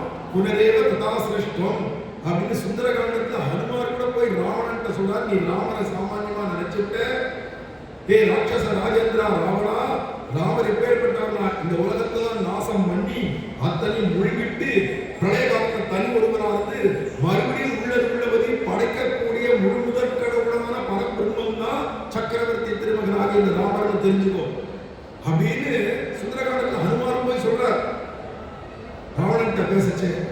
அப்படி இருக்கக்கூடிய எம்பெருமான் எல்லாத்தையும் முழுங்கிட்டு தான் தனி ஒரு முதல்வனா இருக்கிறதால சயேகா அப்படின்னு வேதம் சொல்றது தனித்த ஒருவன்.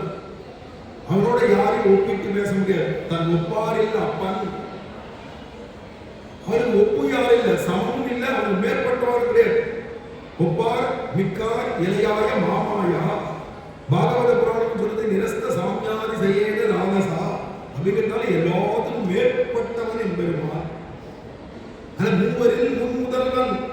நம்ம அழக ரொம்ப சுலபமா ரொம்ப வாத்சல்யத்தோட பிரியத்தோட நமக்கு கிட்ட நெருங்கி பழகிறாரே தவிர, ஆனா அவர் எப்பேற்பட்டவன், அகிலாண்ட கோடி பிரம்மாண்ட நாயகன் அப்படிங்கிற அவருடைய மகிமையை எடுத்துக்காட்டார். எடுத்துச்சது மூவரில் முன்முதல்வன்.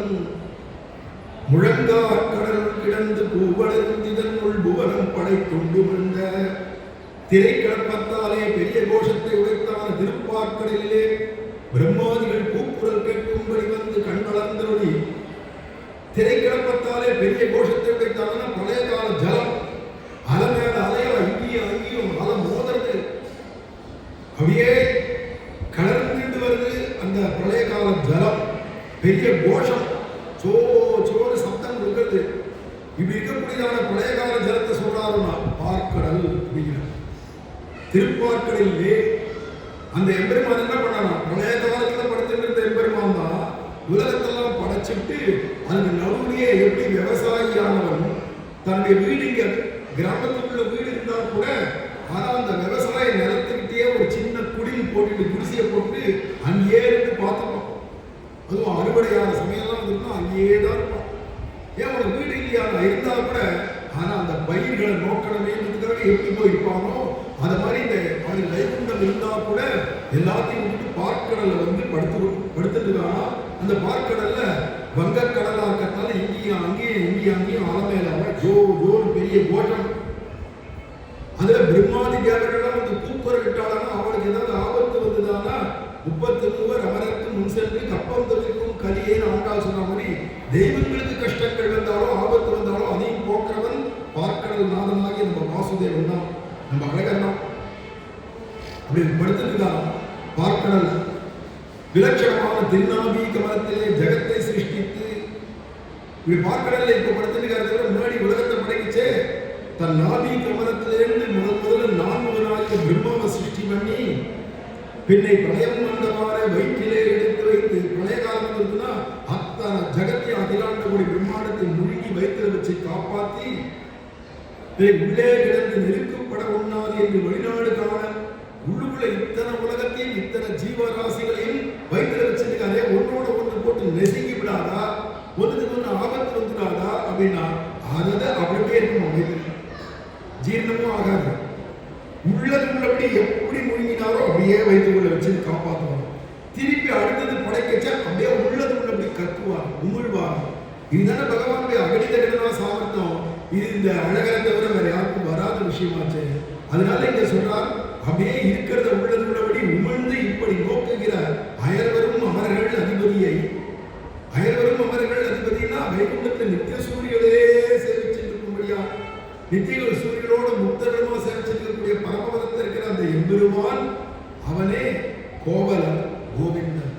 ஒரு கோபாலனா மாடு மேய்க்கிற பையனாக பிருந்தாவனத்திலிருந்து மாடுகள்லாம் மேய்ச்சிட்டு ஊர் உலகத்துக்கெல்லாம் ஆபத்து வந்தா கோவர்தன மலையை தூக்கி கொடையா முடிச்சாலும் 7 நாள் ஊர் உலகத்தெல்லாம் காப்பாற்றி இப்படி இருக்கக்கூடிய கோவிந்தனை கொடியேறனை கூடுங்களோ.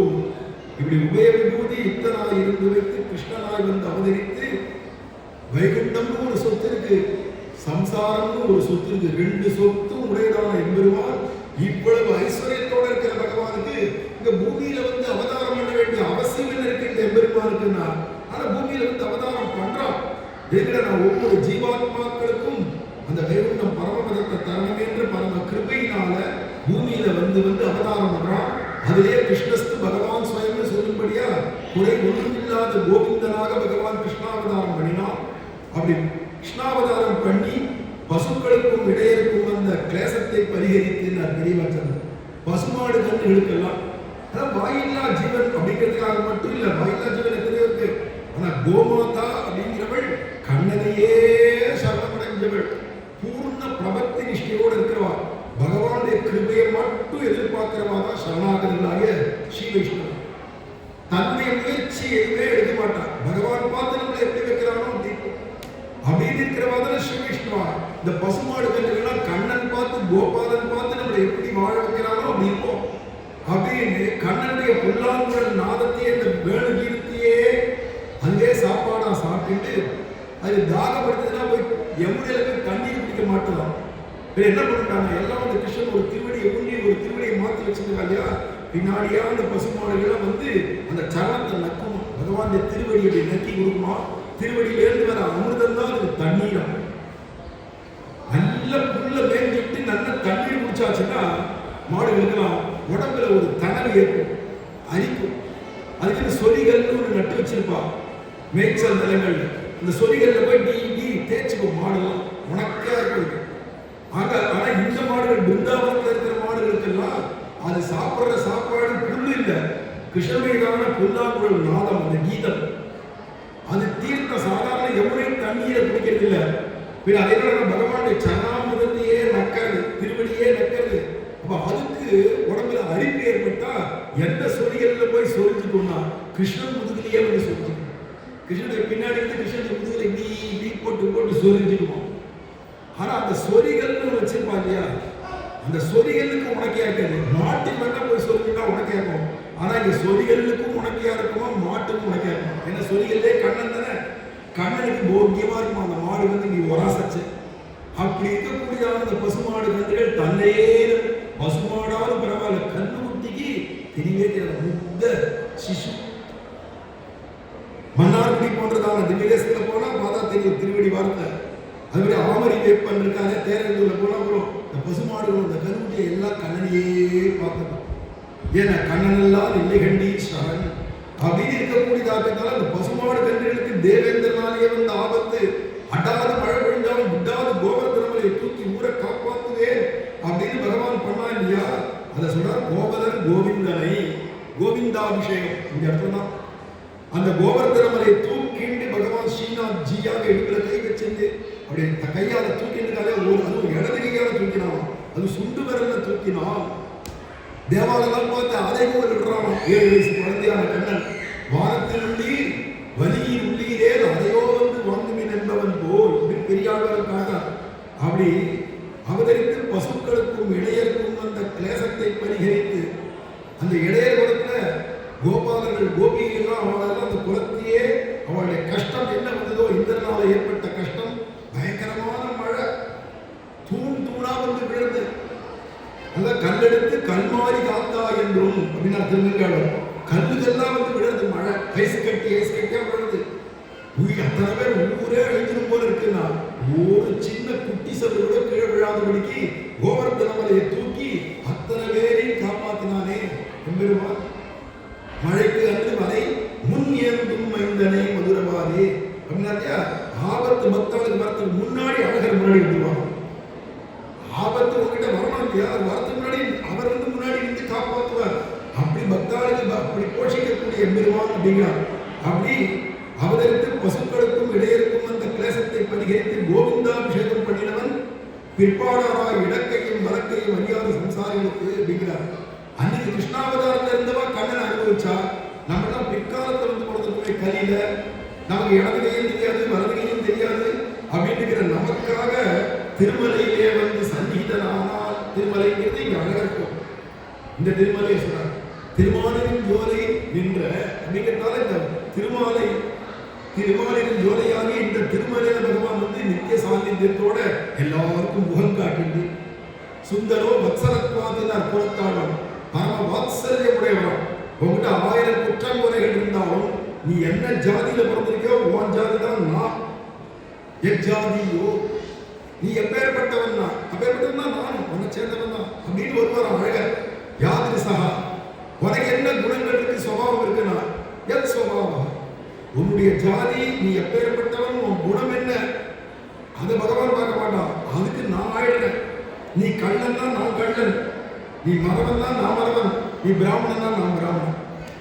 யஜ்ஜாதியோ யாதிரிசகா யத் சுபாவா தஜ்ஜாதியோ தாதிரிசகா தத் சுபாவா அப்படின்னு நம்ம கூறத்தாழ்வான் பாடுறார் சுந்தரபாபு ஸ்தவர். பகவான் அவ்வளவு வாத்சல்யம் உடையவன். குண்டனைய குற்றம் செய்யும் குணம் கொள்ளும் இருக்கின்றன மலமலையா நீ குற்றம் பண்ணிட்டு வந்தாலும் இம்மற்றும் எனக்கு வந்து கோவிந்தோன்னு கத்தலைய அவிஞாதா சகசிராம் சுது அப்படின்னு பீஷ்மாச்சாரியர் சொல்றாரு இல்லையா. நம்முடைய குற்றங்கள் பாவங்கள் எதுவுமே கண்டு தெரியாத அழகர். ஆனா இம்மற்றும் வந்தானே சுந்தரநாதன் வந்து நிக்கிறானே. இங்க அழகர் கோயில் வர முடியாட்ட கூட அழகர் அங்க வர்றாரு இல்லையா மதுரைக்கு, அங்கேயாவது வந்து சேவிச்சா கூட போருமே, என்னை சேர்ந்தவன் அடுத்த வருஷம் வச்சவன் திரும்பி பார்ப்பாங்க. 10 லட்சம் பேர் இருக்கணும் நம்ம வந்திருக்கோமாறு கவனிப்பாங்க. இந்த அழகருக்கு தான் கண் விழி தெரியும். இந்த கண் விழியால இப்படி முடிச்சு பார்ப்பார். நல்லா பாக்கியசாலிகளுக்கு கண்ணு தெரியும். நல்லா அப்படி அழகர் பார்த்துருப்பார். போன வருஷம் வந்தானே இந்த வருஷம் வந்திருக்கான்னு தேடுவான் கண்ணு அழகர். அப்படிப்பட்ட எம்பெருமானா இருக்கிறதால வந்து முகம் கொடுக்கைக்காக திருமலையிலே வந்து சந்நிகிதனானான். அவனோட அணைக்கை கீழான அழகுடையவள் அழைந்தே விடவர்களே. அந்த அழகுக்கு சரியான அழகுடையவள் என் பொண்ணு. தாயார் சொல்றான் பரகால நாய்க்கு எப்படின்னா அழகன்னு அவ்வளவு தான் நான் அழகின்னு போய் நிற்பறோம். அந்த அளவுக்கு அழகுடையவளாகிறத கண்டிப்பா அழகரை போய் சேர்த்து கட்டிட்டு போயிடும் அப்படின்னு தாயார் சொல்றாங்கன்னா என்ன அர்த்தம்னா, அவன் குறை ஒன்றும் இல்லாத கோவிந்தான்னா நம்ம குற்றம் ஒன்றும் இல்லாத கோவரம் இருக்கணும். பகவானுக்கு ஏற்ற பக்தன், பக்தனுக்கு ஏற்ற பகவான், உனக்காட்சி எனக்காட்சி அப்படின்னு பரகால நாயகி இருக்கா. அது மாதிரி ஆழ்வார்களை போல பக்தி இருந்தா தான் கிடைப்பானா. அவ்வளோ அளவுக்குலாம் யாருக்கு வரப்போகுது? ஆழ்வார்கள் தான். நம்ம தான் இதனால் நமக்கு இருக்கிற கொஞ்சம் பக்தி விசுவாசத்துக்கும் நம்ம சொல்றதான பகவானுடைய திருநாமத்தையோ நம்ம செய்யக்கூடிய சின்ன கைங்கரியத்தையோ கூட அவனுக்கு அர்ப்பணமான புத்தியோட நம்ம செய்துட்டு இருந்தோம்னா பகவான் ரொம்ப சுலபமா கிடைப்பான் அப்படின்னு தெரியும். திருமங்கையாளர் எல்லாத்துலேயும் ஒரு பாசம் தான் நம்ம சொல்லிட்டு போறோம். ஆழ்வார்களும் அழகரும் இருக்கிறதுனால 6 ஆழ்வார்கள் பாடியிருக்காங்க. நேற்றே ஆண்டாளும் அழகரும் கேட்டாச்சு. மிச்சம் 5 ஆழ்வார்கள் தான் அடியேன் சொல்லணும். அதிலே நம்மாழ்வார் பிரதானமான ஆழ்வார் சுவாமி நம்மாழ்வார். திருவாய்மொழியில 2ஆம் பத்தில 10வது திருவாய்மொழி. கிளறொளி இளமை கெடுவதன் முன்னம் வளரொளி மாயோன் மருகிய கோவில் வளரிடம் பொழுசூழ் மாலையின் சோலை தளர்கிறதாக சார்பது சனிரே அப்படின்ற இந்த பாசுரம்.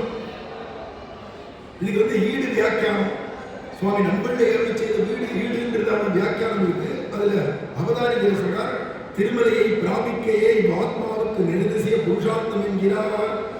ஒவ்வொரு மனுஷனும் பிறந்ததுக்கு ஒரு பிரயோஜனம் இல்லாம இந்த அழகர் கோவில் இதை ஆசிரியக்கும். அழகரை ஆசிரிச்சுட்டு அந்த அழகர் மலை ஆசிரிச்சா நமக்கு அழகர் கூட தேவையில்லை, அழகர் மலையே நம்ம முதல்ல இருந்தே அழகர் மலை தெரிஞ்சா அங்கேயே கும்பிடு போட்டுலாம் சேவிச்சா கை தொழுதால் போதும்.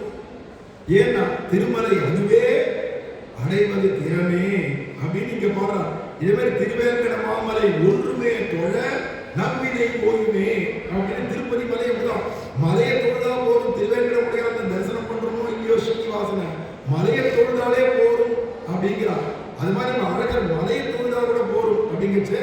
நீ உண்மையாவே ஒரு மனிதனா பிறந்திருக்கையா, உங்க அம்மா உன்னை 10 மாசம் சுமந்து கஷ்டப்பட்டு பெற்றாலே அது ஒரு பிரயோஜனம் உண்டானா அழகர் மலைக்கு ஆசை. திருமலையை பிராபிக்கையே ஆத்மாவுக்கு நிர்திசய புருஷார்த்தம். இதுதான் ஒவ்வொரு ஜீவனும் தேடி அடைய வேண்டிய பொருள், உயர்ந்த பொருள் புருஷார்த்தம் இதுதான் அப்படிங்கிறார். கிணறுடைய இளமை இத்தியாதி திருமலையை ஆசைங்கோள் என்கிறார். எல்லாரையும் பார்த்து சொல்றார், திருமலை அழகர் கோவில போய் ஆசை. இப்போ மதுரை பஸ் ஸ்டாண்டு போனீங்கன்னா 44 சீரியல் எல்லாம் நினைப்போம். எல்லா அழகர் கோயிலும் மட்டும் தான் வருது. ஏதாவது ஏறி நேரம் அழகர் கோயிலுக்கு வந்துருக்கு சார். இது ஆசைக்கு ரொம்ப முக்கியம் அப்படின்னா உடனே அங்கே எதிர்க்க கேட்டு இருக்கிறவங்களாம் செய்யணும். காலம் பார்க்குற எல்லாம் ரிட்டையர்மெண்ட் ஆகிருக்கும். விழா உலகத்தில் இருக்கிறவங்க பக்தியை பண்ணினாதான் எல்லாம் ரிட்டையர்மெண்ட்லேயே இருக்கும். நீ ரிட்டையர்மெண்ட் வரைக்கும் 60 வயசு வரைக்கும் வாழ போராட்டத்துக்கு என்ன கேரண்டி? மின்னின் நிலையில மண்ணு இராக்கைகள் எந்த இடத்திலே ஒன்றுமின் நீரேனா மின்னல் எப்படி தோன்றின வேகத்தில் மறந்துருமோ வாழ்க்கை என்னைக்கு கீழே சரீரம் சாயுமோ என்னைக்கு உயிர் போகுமோ.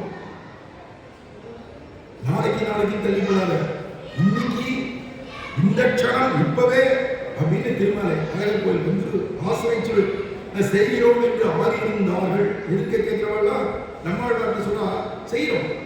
அழகர் கோயில போய் நாங்கள் ஆசிரியக்கிறோம், சரணாகதி பண்றோம், செய்யறோம்ன்றா. கெடுவிகான் எதை விசுவசித்து தான் நீங்கள் ஆறி இருக்கிறது? எதை நம்பிட்டு நீங்க பாட்டுக்கு நிம்மதியா இருக்கிற? காலம் எப்ப மண்ணையை பிடிக்கும் தெரியாது. யமன் வந்து எப்ப மண்ணையை பிடிப்பான் தெரியாது. யமஸ்ய கருணா நாஸ்தி கர்த்தவியம் ஹரிகீர்த்தனம் சாஸ்திரம். எந்த க்ஷணம் யமன் வந்து பிடிப்பானோ உயிர் போயிடுமோ தெரியாது. காற்றுள்ள போதே தூக்கிக்கோங்க. இப்ப நடக்கிற சமயம் நல்லா நடக்க முடியறது இல்ல.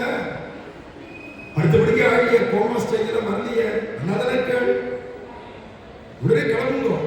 கெடுவீர்கள் கெட்டு குட்டி செல்லா போகாத பாருங்க வீடுகள்ல. அது மாதிரி ஆழ்வார்க்கு வியாக்கியானத்தை சொல்றார், நம்ம கெடுவீர்கள். ஏன்னா போனா வராது இந்த ஜென்மா. ஏன்னா மனுஷ ஜென்மா போயிடுதுன்னா திருப்பி அடுத்தது புழுவாவோ பூச்சியாவோ கழுதியாவோ நாயாவோ பன்னியாவோ பேயாவோ பிசாசாவோ என்னவா பார்க்க போறோமோ நம்ம கர்மவினை என்னவா இருக்கும் எவன் கண்ணா. நல்ல இருக்கிற ஸ்திதே மனசு சுஸ்வஸ்தே சரீரே சதி யோனரவா தாது சாந்தே ஸ்திதே ஸ்மர்த்தா விஸ்வரூபம் ச மாமஜம் ததஸ்தம் ரியமானம் து காஷ்டபாஷான சன்னிபம் அகம் ஸ்மராமி மத்பக்தம் நயாமி பரமாந்தனின்னு வராக பெருமாள் சொன்ன வார்த்தை அழகரேதான். வராகன அவதாரம் நினைச்சே சொன்ன வார்த்தை நல்ல நிலைமையில இருக்கு இல்லையா? நல்ல பேசலாம் போதே சொல்லலாம் போதே நாம எல்லாம் சொன்னேன். பேசுற சக்தி இருக்கு இல்லையா?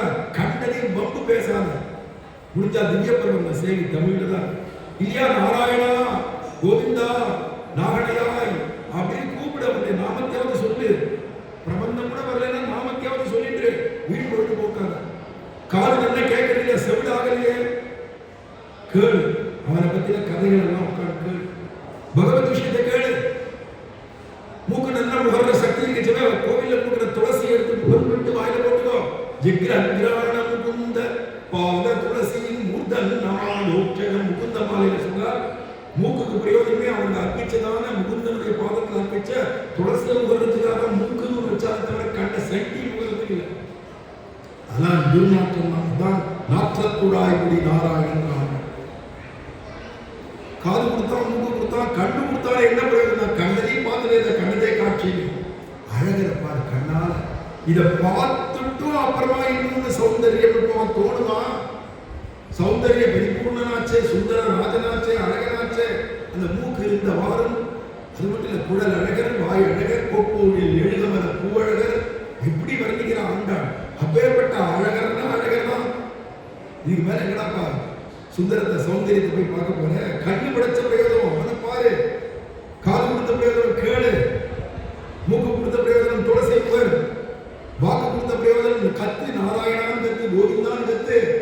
உடம்பு கொடுத்தபடியே எவ்வளவு கோவில்ல வந்து கைங்கரியம் பண்ண முடியுமோ, ஒட்டடை அடிக்கிறதுல இருந்து ஆரம்பிச்சு, வாசு தெளிச்சு, கோலம் போடுறதுல இருந்து ஆரம்பிச்சு, பெருக்கிறதுல இருந்து ஆரம்பிச்சு எத்தனை கைங்கரியங்கள் இருக்கு. வாலண்டியரா வந்து நம்ம தான் செய்யணும். பாக்கியம் பாக்கியம். இதுக்கு நான் அப்பாயின்ட் பண்ணவா சம்பளம் வாங்குறா, அவ பார்த்துக்கிட்டோம்னா எத்தனை பேருக்கு சம்பளம் கொடுத்துட போறா, எத்தனை பேர் தான் வந்தா இவ்வளோ பெரிய கோவிலை கட்டி நிர்வாகம் பண்ண முடியும், எத்தனை பேர் கிளீன் பண்ண முடியும். எல்லாம் வந்து பண்ணணும், ஆசையா வந்து பண்ணணும். உடம்பு கொடுத்துருக்காரு, கை கொடுத்துருக்காரு. குடும்ப வாழ்க்கையிலேயே பொழுதுபோக்கின்றது கூட இங்க வந்து செய்வோமே. நாலு இடத்துல கூட்டம், இவ்வளோ பெரிய மண்டபத்தை ஒருத்தனால முடியுமானா, சிறு துணிதான் பெருமை. எங்கேயாவது மூலையில கூப்பிட்டு அப்புறம் யாராவது பார்ப்பா, எங்கிட்ட கொஞ்சம் கொடுங்களேன் அப்படி, இங்க பெருப்பா 560 ரூபா அப்படி வந்தாலும் நம்ம பார்த்தா வாரத்துக்கு ஒரு நாள் வந்துடலாம். ஞாயிற்றுக்கிழமை சுத்தம் பண்றதுக்கு அப்படிதான் ஆரம்பிச்சு உழவார பணியெல்லாம் நடக்கிறது இல்லையா. அதுல கெடுதிகள். எந்த பொருள் வாங்கினாலும் அதுக்கு கேரண்டி உண்டு, வாரண்டி உண்டு. இன்னைக்கு ஒரு கடிகாரம் வாங்கினா இதுக்கு 1 வருஷம் 6 மாசம் ஏதோ கொடுக்குறாள், எல்லாத்துக்கும் கொடுக்குறாள். இந்த உடம்புக்கு என்னைக்காவது யாராவது கேரண்டி கொடுத்துருக்காளா, இல்ல வாரண்டி கொடுத்துருக்காளா? படைச்சதான பகவானா இருக்கட்டும், இல்ல படைக்கிறதுக்கு ஒருத்தர் ரெப்ரசன்டேட்டிவா போட்டுருக்காங்க இந்த பிரம்மாவா இருக்கட்டும், இல்ல உயிர் எடுத்துட்டு போறாரு யமனா இருக்கட்டும், யாராவது வந்து உனக்கு இத்தனை வயசு இருக்கு, இப்ப வயசு இருக்கு, கவலைப்படாது அப்படின்னு யாராவது கேரண்டி கொடுத்துருக்காளா? எதை விசுவாசம் பண்ணிட்டு, எத்தை விசுவசித்து தான் நீங்கள் ஆறி இருக்கிறது. ஏன்னா இப்படி ஆயுசு போறதே அப்படின்னு ராமரே கவலைப்பட்டான். சீதா பிராட்டி பிரிஞ்சு இருக்குச்சே யுத்த காலத்தை சொல்ற வார்த்தை, நமே துக்கம் பிரியா தூரே நமே துக்கம் ஹிருதேதிவா. என்னை விட்டு தள்ளி இருக்கா சீதா பிராட்டிங்கிறது கூட எனக்கு துக்கமா தெரியல. இல்ல ஒரு ராட்சசன் வந்து அபகரிச்சுட்டு போயிட்டானே அப்படிங்கிறதுனால கூட எனக்கு துக்கம் இல்லை. ஏததே மனுஷோச்சாமி வயோஸ்யாக அறிவர்த்ததே. அவளுக்கு வயசு போயிட்டு இருக்கே, இளமை போயிட்டு இருக்கே, இப்படியே போயிட்டு இருக்கே, ஆயுசு போறதே அப்படின்னு தான் நான் தவிக்கிறேன்ற ராமரே. நந்தன் துதித்து அவனித்தே நந்தன் எஸ்தமித்தேனோடு சித்திரக்கூடத்தை ராமர் சொல்றார். எல்லாரும் சூரிய உதயமாயிருக்கா, அப்பா தான் பொழுது விடிஞ்சிருக்கு, ஏன்னா சம்பாதிக்க போகணும். சாயங்காலம் மறுபடியும் சூரிய அஸ்தமனம் ஆயிடுச்சுன்னா அப்பாட சூரிய அஸ்தமனமாக இருட்டு வருது. எதுக்குடா கொண்ட வேண்டிய மக்கள் உற்றா சுற்றத்தவர் பிறருந்து தன்னுடைய மனைவியோடையும் குழந்தைகளோடு கொஞ்சம் வீட்டில் இருக்கலாம். ஆக பொழுது விடிஞ்சது, பொழுது போச்சு, எல்லாத்தையும் சந்தோஷப்படாத தவிர வாழ்களாகி நாள்கள் செல்லாரு. ஒரு நாளும் ஓடிட்டு இருக்கு, வாழ்க்கை ஓடிட்டு இருக்கு. நமக்கு ஆயுசு குறைஞ்சிட்டே வருதுங்கிறத பத்தி சிந்தனையே இல்லாத இருக்காளே. ஆனா நீங்கெல்லாம் எதை நம்பிட்டு இருக்க? ஐயோ, கிழவருடைய இளமை கெடுவதற்கு முன்ன ஆயுசு போயிட்டு இருக்குப்பா. இளமை போயிடுச்சுன்னா முதுமை வந்துருந்தா முழங்கால் வலிக்கிறது, இடுப்பு வலிக்கிறது, கொம்பு வச்சு நடக்கலாமா அப்படின்னு ஒரு கோலை வச்சு ஊனிட்டு நடக்கிற காலம்லாம் அழகர் கோவில் வர, அழகர் கோவில் சும்மா வீட்டில் கடை போடுறல சோறு தின்னுட்டு பிசா கடை. என்ன வேண்டியிருக்கு சும்மா அழகர் கோவில் அழகர், என்ன சும்மா வேண்டியிருக்கு ஸ்ரீரங்கம் திருப்பதி பிசா கடை அப்படின்னு. அந்த காலம் இருக்குன்னா அப்புறம் முடியாது. அந்த காலம் அடைவதன் முன்னாம் நல்லா இருக்குச்சே. யார் எதை சொன்னாலும் கவலைப்படக்கூடாது. அழகானுக்கு நிறைய நாமம் திருமண் காப்பு கட்டிடணும். கோவிந்தா கோவிந்தன் ஓடி வந்துடணும் அழகர் கோவில். அப்படிங்கிறதால வாழ்வனாகி நாடு செல்ல நோய்களை குன்றி மூப்பெய்தி மாடு நாடாதாதலால் வணங்கி வாழ்த்தன் நெஞ்சமே அப்படின்னா இல்லையா. அது மாதிரி கழிந்த பருவத்தை உங்களாலே நான் மீட்க போனோம். உங்களுடைய இளமை காலம் போனதான் திருப்பி அந்த காலம் வரணும்னா வர முடியுமா? நீ எவ்வளவு பெரிய கோடீஸ்வரனாலும் ரூபாயை கொடுத்தாலும் அந்த இறந்த காலம் திருப்பி வராது. இறந்த அம்மா திருப்பி வரமாட்டா. இதெல்லாம் திருப்பி வராது. எவ்வளவு பெரிய கோடீஸ்வரனாலும் ராஜாதிகாரம் இருந்தாலும் பெத்த அம்மா போயிட்டாலும் திருப்பி அந்த அம்மாவை நீ எந்த வேலை கொடுத்தும் வாங்க முடியாது. இழந்த காலம் போனதான். இன்னைக்கு காதால 10 மணிக்கு வரணும்னா எவ்வளவு கோடி கொடுத்தாலும் வராது. போனதான் இறந்த காலம். அப்படிங்கிறதுனால இங்க சுவாமி நம்மளை சாதிக்கிறார். கழிந்த பருவத்தை உங்களாலே நாம் மீட்க போவோம். கிழவனுடைய இளமை என்பது மானச ஸ்ரத்தையாய் பிறந்த ஸ்ரத்தை இதில் நின்றும் மாறி விஷயாந்தரத்திலே பிறப்பதற்கு முன்னே இப்ப அழகரை பார்த்தோன்னே அப்பா ரொம்ப அழகாக்கா அப்படின்னு இருக்கச்சல இப்பவே சரணாகதி நின்று. ஏன்னா அடுத்த நிமிஷம் நீ அந்த வீட்டுக்கு போன, உன் ஃப்ரெண்ட்ஸ் எல்லாம் பார்த்த, உன் டியூட்டி ஆஃபீஸுக்கு போன, யாரோ சொந்த பந்தங்களை பார்த்தேன்னா உன் மனசை மாற்றி விட்டுருவா. மனசு மாறத்துக்கு முன்னாடி, ஸ்ரத்த மாறத்துக்கு முன்னாடி இங்க கிழவனுடைய இளமை கெடுவதன் முன்னம் ஒருவனுக்கு ஒரு விஷயத்தில் ஒரு கால ஸ்ரத்தை பிறக்கும். அவன் நினைக்க அவ்விஷயத்தை அஸ்ரத்தை பிறக்க கிடவதாயிருக்கும். ஒரு விஷயத்தை திடீர்னு பார்த்தா ஒரு ஸ்ரத்த வரும், நாட்டம் வரும். அதே விஷயத்தை திருப்பி கொஞ்ச நாள் கழிச்சு ஸ்ரத்த போயிடும். ஏன்னா உலகம் இதான் பிடிச்சிருக்கிறது. பிரகிருதி பிராகிருதத்தோட நம்ம பழகிறோம் இல்லையா, உலக மக்களோட பழகிறோம் இல்லையா, உலகத்தில் படைக்கப்பட்ட வஸ்துக்கிட்ட பழகிறோம் இல்லையா, மனசு மாறிவிடும். ஆக பிறந்த ருச்சி மாறுவதற்கு முன்னே எண்ணுதல் அப்படிங்கிறார். எப்போ அழகிற ஒரு ஆசை வந்துருத்தோ, ஒரு ருச்சி வந்துருத்தோ, அது மனசு மாறுறதுக்குள்ளால அழகருடைய திருவடியை போய் ஆசிரிச்சிருக்கும். இந்த திருமலையை போய் ஆசிரிச்சிருக்கோம், விட்டுறாதீங்க. அங்க நம்பிக்கையா பிராப்தமென்று பிரதிபத்தி பிறந்தாலும் கரண பாட்டவம் இல்லையே என்று கைவாங்க வேண்டாதபடி கரண பாடவம் விட்ட போதே எண்ணுதல். ஏன்னா நமக்கு உடம்பு நம்ம அசக்தமா போயிடுது, வயசாயிருக்குன்னா எதுக்கெடுத்தாலும் முடியல எதை கேட்டாலும் ஒரே வார்த்தை தான் வாயிலில் வரும், முடியலைன்றது மட்டும்தான் வரும். அந்த காலம் வரத்துக்கு முன்னாடி இப்பவே நன்னா இருக்கச்சவே கிளம்பி வந்துருவோம். பால்யே கிரீடனகாசக்தாக என்ன தஸ்மாத் பால்யே விவேகாத்மா எதேத ஸ்ரேசே சதா. சாஸ்திரம் சொல்லுது, சிறு வயசுலலாம் விளையாட்டு பருவம், விளையாடியே தீர்த்துருவான்.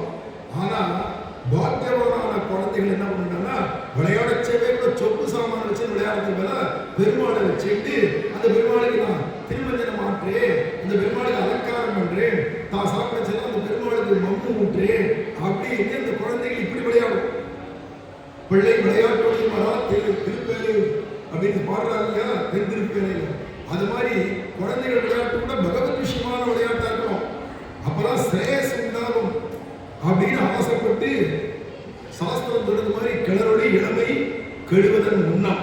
அந்த இளமை கெட்டு போறதுக்கு முன்னாடி, அதாவது உடம்பு முடியல அப்படின்னு வரத்துக்கு முன்னாடியே நீங்க ஓடி வந்துருங்க. அழகை போடுங்க, இந்த பெருமாள் அழகை சமாளித்து பண்ணுங்க. சொதகவா வளரொளி மாயோன் மறுபடியே போகும்.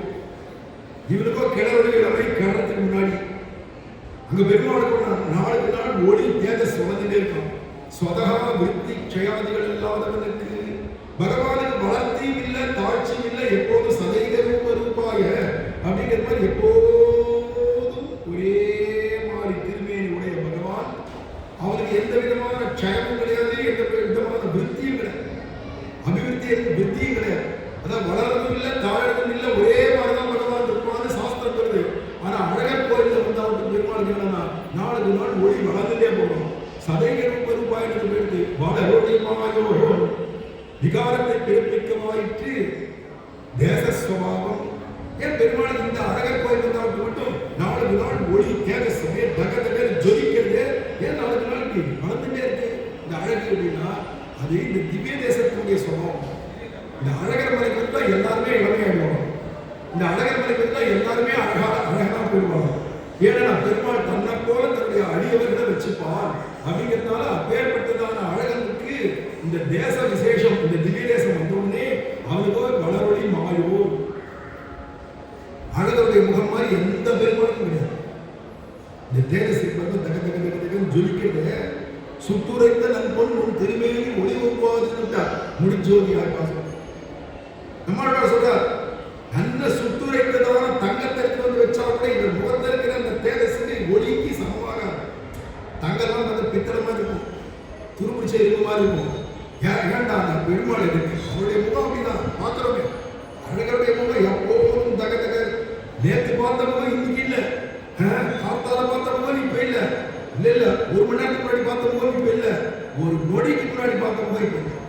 அப்படியே மாறிட்டே இருக்கும் தக தகன்னு. அப்போதைக்கு போது என் ஆறாவது முதமேனாரு அந்தந்த க்ஷணத்துக்கு க்ஷணம் புதுசா நவம் அப்படின்னு இருக்கக்கூடியதான் அழகருடைய முகம். திடீர்னு பார்த்தா நல்ல சிரிக்கிறது தெரியும், பல்லு கூட தெரியும். திடீர்னு பார்த்தா எல்லாம் முன்னு இருக்கிற மாதிரி இருக்கும், திடீர்னு பார்த்தா அப்படி முறைச்சி பார்க்குற மாதிரி இருக்கும், திடீர்னு பார்த்தா குளிர்ச்சியா பார்க்குற மாதிரி இருக்கும். பலவேறு முக விகாரங்கள் அந்த பாவங்கள் மாறும் வரவான பொறுத்து. அவர்கிட்டே ஒன்றும் மாற்றம் இல்லை. நம்ம என்ன மாதிரி எண்ணத்தோடு போகிறோமோ அதுக்கு மாதிரி காமம் பிரபத்தே தாமஸ்தே விழாமல் இப்படி இருக்கிறதுனால பகவானுடைய தேவை சொல்லிட்டாங்க. நாள் செல்ல மலரானுக்குள்ள புகழை உடையவனாய் நாளுக்கு நாள் முகத்தில் ஜோதி வளர்ந்து முடி ஜோதியாய் உனது முகஜோதி மலர்ந்ததுவோ அப்படின்னா நம்மாழ்வார். ஆச்சரிய யுக்த சக்தி யுக்தனான சர்வேஸ்வரன் அவதாரங்கள் போலே தீர்த்தம் பிரசாதியாதே நித்தியவாசம் பண்ணுகிற தேசம். நம்மளுடைய பெரியவாச்சார்கள் வியாக்கியானத்தில் சொல்லுவார், தீர்த்தம் பிரசாதிக்கிறது அவதாரங்கள்லாம். தீர்த்த கோஷ்டின்னு ஒன்று உண்டு, பிரசாத கோஷ்டின்னு ஒன்று உண்டு. அதுவும் இந்த மாதிரி திருநாள் எல்லாம் வந்து அத்தனை பேருக்கும் வித்தியாசம் இல்லையா? பொங்கல், சக்கரை பொங்கல், தோசை, வடை எல்லாத்தையும் கொடுக்குறா இல்லையா? சில சமயம் என்ன பண்ணுவாங்க, வெறும் தீர்த்த சடாரி வந்து சரிங்க அப்படின்னு பிரசாதம் பொங்கலாவது ஒரு காத்துக்கிறவங்க ஒண்ணு இல்லை, தீர்த்தம் தான் போய்ப்பாங்க. அந்த மாதிரி தீர்த்த பிரசாதம் மட்டும் கொடுக்கறது மாதிரி இல்லாத உட்கார வச்சு கையில இலையும் கொடுத்து நல்லா ஊட்டி ஊட்டி நல்லா பொங்கலும் சக்கரை பொங்கலும் இந்த தோசையும் அப்படின்னு கையில கொடுத்தா எப்படி இருக்குமோ அத மாதிரி அழகன். ராமாவதாரம் கிருஷ்ணாவதாரம் நான் வெறும் தீர்த்தத்தை சடாரி வந்து எச்சரிக்கை எல்லாம் கலந்து வேண்டும். ஏன்னா கொஞ்ச நாள் தானே கிடைச்சது. 11,000 வருஷம் தானே பூமியில இருந்தார் ராமர். 125 வருஷம் தானே கிருஷ்ணாவதாரம். ஆனா ராமாவதாரத்துக்கு முன்னாடி இருக்கிற பெருமாள் நம்ம அழகர். வால்மீகி ராமாயணத்துல ராமரே இங்க சீதையை தேடி வரைச்சு அழகரை சேவிச்சுட்டு போயிருக்காரு. இங்க கபாட்டபுரம்னு பேரு மதுரைக்கே. அங்க இருக்கிற சுந்தரராஜ பெருமாளை சேவிச்சுட்டு போகும்போது சுக்ரீவன் சொல்றார், வானரால தான் கூப்பிட்டு இந்த மதுரையில அழகர் இருக்கார், போய் சேவிச்சுட்டு போங்க, ஆசீர்வாதத்தை வாங்கிட்டு போங்க, பெருமாளுடைய திருப்பையை வாங்கிட்டு போங்க அப்படின்னு சுக்ரீவன் சொல்றான்னு வால்மீகி ராமாயணம். வால்மீகி காலம் திரேதாயுக மத்தியில 17 லட்சம் வருஷத்துக்கு முன்னாடி போட்டு 17 லட்சம் வருஷம் இன்னைக்கு இல்ல. அப்போதான் அழகர் இருக்கார். ராமாவதார காலத்துல கடைசியில ராமர் விபீஷ்ணத்தை கொடுத்து விபீஷ்ணன் ஆகாச மார்க்கமா கொண்டு வந்து வச்ச பெருமாள் தான் ஸ்ரீரங்கத்தில் இருக்கார். ரங்கநாத பெருமாள், அந்த பெரிய பெருமாள், நம்பெருமாள் எல்லாரும் 17 லட்சம் வருஷமா தமிழ்நாட்டில் இருக்கார். அதுக்கும் முற்பட்டது இந்த திவ்ய தேசம். ஸ்ரீரங்கத்துக்கும் முற்பட்டது அழகர் கோவில். இதெல்லாம் சான்று இருக்கு, சும்மா ஏதோ கற்பனையில சொல்ல. ஆனா வெளிநாட்டவெல்லாம் சொல்றதா மொத்தமே உலகம் தோன்றிய 6000 வருஷம் தான் இருக்குமோ. 6000 வருஷமா அது 17 லட்சம் வருஷத்துக்கு மேல இருக்காரு இந்த பெருமாள். அப்பேற்பட்டதான இந்த பெருமாள் இருந்துட்டே இருக்கார். ராமாவதாரம் கிருஷ்ணாவதாரம் கொஞ்ச நாளுக்கு மறந்தாச்சு. ஆனா நம்ம அழகர் தான் அன்னைக்கு பார்த்த அழகர், ஆழ்வார்கள் பார்த்த அழகர், ராமர் பார்த்த அழகர், பலராமர் பார்த்த அழகர், அர்ஜுனன் தீர்த்த யாத்திரை வந்தது, அர்ஜுனன் பார்த்தவர், விதுரர் தீர்த்த யாத்திரை வந்தார். எல்லாம் மகாபாரதமே சொல்லுது. அவள்லாம் சேவிச்ச அதே அழகரை, ஆழ்வார்கள்லாம் சேவிச்ச அதே அழகரை, பின்னாடி வந்த ராமானுஜர், மனவாள மாமனிகள் போன்றவர்கள்லாம் சேவிச்ச அதே அழகரை இன்னைக்கு நம்ம சேவிக்கிறோம். வெறும் தீர்த்தத்தை மட்டும் கொடுத்து ஆச்சு போங்க அப்படின்னு சொல்லாத, உட்கார வச்சு வயிறார பொங்கல், சக்கரை பொங்கல் எல்லாம் தோசை பிரசாதம் எல்லாம் கொடுத்து வயிறார பெருமாள் சாப்பிட்டு போகிற மாதிரி யார் வேணா எப்போ வேணா வாங்குவோம், நான் தரிசனம் பண்ணுறேன், உங்களுக்காக தான் வந்து உட்காந்துருக்கேன் அப்படின்னு இருக்கக்கூடிய எம்பெருமானா. அதனால இங்க சொல்றார், வளரொளி மாயோன் மருவிய கோவில். சரி, நம்மளுக்கும் இளவ கெட்டு போல இப்போ பெருமாளுக்கும் நாளுக்கு நாள் ஒளி விழுந்துருக்கு. இந்த சோலை மலை இருக்க, இந்த சோலைகள் இருக்க, இது எப்படி இருக்கிறாங்க, வளரிடம் பொழில் சூழ் மாலிடும் சோலை, அதுவும் இளமை வளர்ந்துட்டே இருக்கு. எல்லாமே இளமைதான். நீங்க மதுரையில் உட்கார்ற இடத்துல எப்படி இருக்கோம், வயசாகிட்டே தான் போகும். அழகர் கோயிலே வந்து வீடு வர நீங்க உட்காந்து டெய்லி காத்தால ஆச்சு சாக்காச்சுன்னு அந்தந்த வேலைக்கு திருவாராதனை பூஜையின் போது வந்து அழகரை சேவிச்சுட்டு போயிட்டு இளமையோடு இருக்கணும். ஆழ்வார் சொல்லித்தரார். அடிமை செய்கிறவர்கள் கிளறுடைய இளமையை உடையவர்கள், அடிமை கொள்ளுகிறவன் வளருடைய மாயோர், அடிமை செய்கிற தேசம் வளரடம் பொருள் சூழ் மாலிடும் ஜோலை. ஆக இப்படி அடிமை செய்யும் அவனும் அடிமை கொள்ளும் அவனும் அடிமை செய்யும் தேசமும் ஒத்த பருவமாய் இருப்பது. நம்ம எல்லாம் கைங்கரியம் பண்ணோன்னு வரக்கூடிய நம்ம எல்லாமும் இளமையா இருக்கோம். நம்மகிட்ட இருந்து கைங்கரியத்தை ஏற்று அனுகிரகம் பண்ற அழகரும் எப்பயுமே இளமையா இருக்கா. அது ஏற்ற தேசமும் இளமையோடு அல்ல, எல்லாமே ஒரே மாதிரி இருக்கு. வளர வளர இலகிப்பதிக்கு செல்லாது இருக்குமாயிட்டு சோலை. நாளுக்கு நாள் வளர வளர வளர இந்த சோலை மலையில இருக்கிற அந்த செடி கொடிகள் மரங்கள்லாம் பார்த்தீங்கன்னா இளமையோட பச்சை பசேல். அன்னைக்கு ஆழ்வார்கள் சோலை மலைன்னு பாடினா, இன்னைக்கு பார்த்தாலும் அந்த மலையில போய் பாருங்க, இங்கேருந்து பார்த்தாலும் தெரியுது. இந்த நூப்புற கங்கை தாண்டிட்டோம்னா அந்த கங்கையை தாண்டி மேல போனோம் காட்டுல போய் பார்த்தா எங்க பார்த்தாலும் பச்சை பசேல் இருக்கும். சர்வ பிரகாரத்தாலும் வரும் அனர்த்தமாகிறது. திருமலையை கிட்டாமை என்றிருக்கிறார். ஆழ்வார் சொன்னார், ஜன்மாவில உனக்கு இந்த அழகர் ஆசிரியத்திலேயானா வாழ்க்கை பூரா பெஸ்ட். வாழ்க்கையை நீயே பாழாக்கிட்டான்னு அர்த்தம். வாழ்க்கை எப்படா சார்த்தமாகும், பிறந்ததுக்கு நம்ம பயனுடைத்தாக எப்ப ஆகும்டானா எப்ப நீ அழகரை வந்து ஆசிரியத்திலேயோ அப்பதான் அப்படிங்கிறார். திருமலை பிராப்தியம் என்னும் புத்தி பிறந்த நம்பிக்கைக்கு விரோதியாக அனர்த்த பாகிகள் அன்றே ஒழிய வேண்டில் சார்வது சதியே.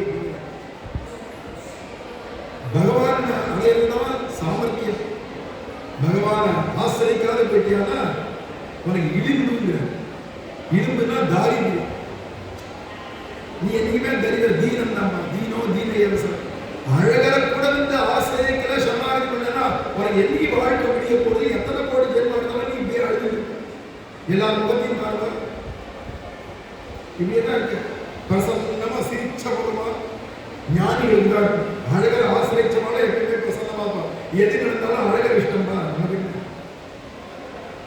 அழகர் பார்த்துக்கிறார். நமக்கு என்ன கவலை அப்படி இருப்பான் பக்தன். அழகருடைய சரணாகரமான ஆசிரியனான ஒரு ஜீவன் அழகருக்காக பார்த்துக்கிறார். எனக்கு என்ன கவலை அப்படின்னு இருப்பான். மற்றவங்கள அப்படியே வெளியிட்டாலும் டல் அடிச்சு கிடக்கணும். ஏன் அப்படின்னா அழகர் ஆசிரியக்கல. அல்ல ஆசிரியக்காக இருக்கிறது எதிராக அவனை ஆசிரியக்கிறது தான் சதி சாமர்த்தியம். மிச்சதெல்லாம் இழிவு. அவ என்னடா தீனத்தன்மை தான். பிரயோஜனம் இல்லை. வாழ்க்கையில நீ ஒருத்த அடையணும் நினைச்சியான உயர்ந்தது அடையணும் நினைச்சியானா அழகர் ஆசிரியி அப்படின்னு 2ஆம் பத்துல சொல்லிடுறார் நம்மாழ்வார் இந்த பாசனத்தை. பின்னாடி அவரே 10ஆம் பத்துல முடிக்கச்சவும் அழகத்தை தான் வந்து பாடுறார்.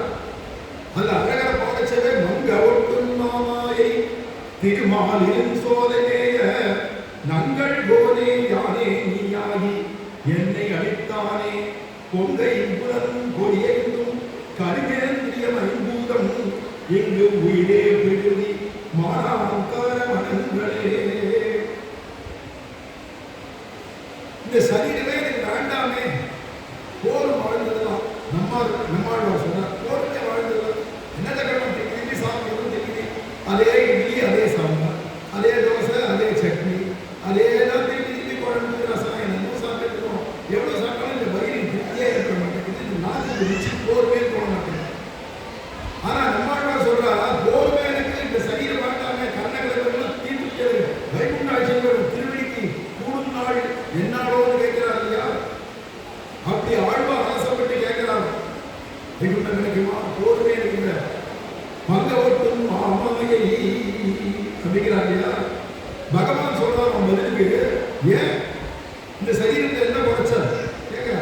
ஏன்னா உன் சரீரம் என் சரீரம் நான் தானே உள்ள புரிந்து உட்காந்துருக்கோம். உள்ள அவ எனக்கு ஒரு கோவில் எப்ப நீயே எனக்கு கோவிலோ அப்புறம் ஏன் இதை பற்றி மாற்றி மாற்றி வேண்டாமே இந்த சரீரம் வேண்டாமே வேண்டும் நீயே கேட்கிற. எனக்கு பிடிச்சிருக்கு உன் சரீரம். ஏன்னா நீ பாகவதனால் போயிட்டு இருந்தாலும் உன் சரீரம் கண்டா எனக்கு ரொம்ப பிடிச்சிருக்கு. எல்லா சரீரமே பிடிச்சிருக்கு. ஆனா பாகவதால் சரீரத்தை கண்டா ரொம்ப பிடிக்குமா.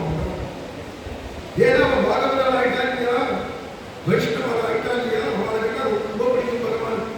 அதனால சரணாகதி பண்ணவனை கண்டா அவன் சரீரத்தை நான் விடமாட்டேன் ஈஸ்வரன் பற்றி விளையாட்டு இருக்கிறாரே இருந்தா அப்படிங்கிறார். உடலம் கைவிடான் அப்படிங்கிற சொல்றார் இல்லையா.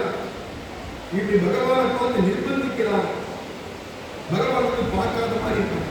நம்ம சிலதெல்லாம் ரொம்ப வேகமா கேட்டு வச்சுக்கோங்க. பெருமாள்கிட்ட போய் பார்க்க வேண்டாம். திருப்பி அந்த வேடிக்கை பார்ப்பாரு இப்படி வேடிக்கை பார்ப்பார். இதெல்லாம் பெருமாளோட பழையினோட உள்ளது.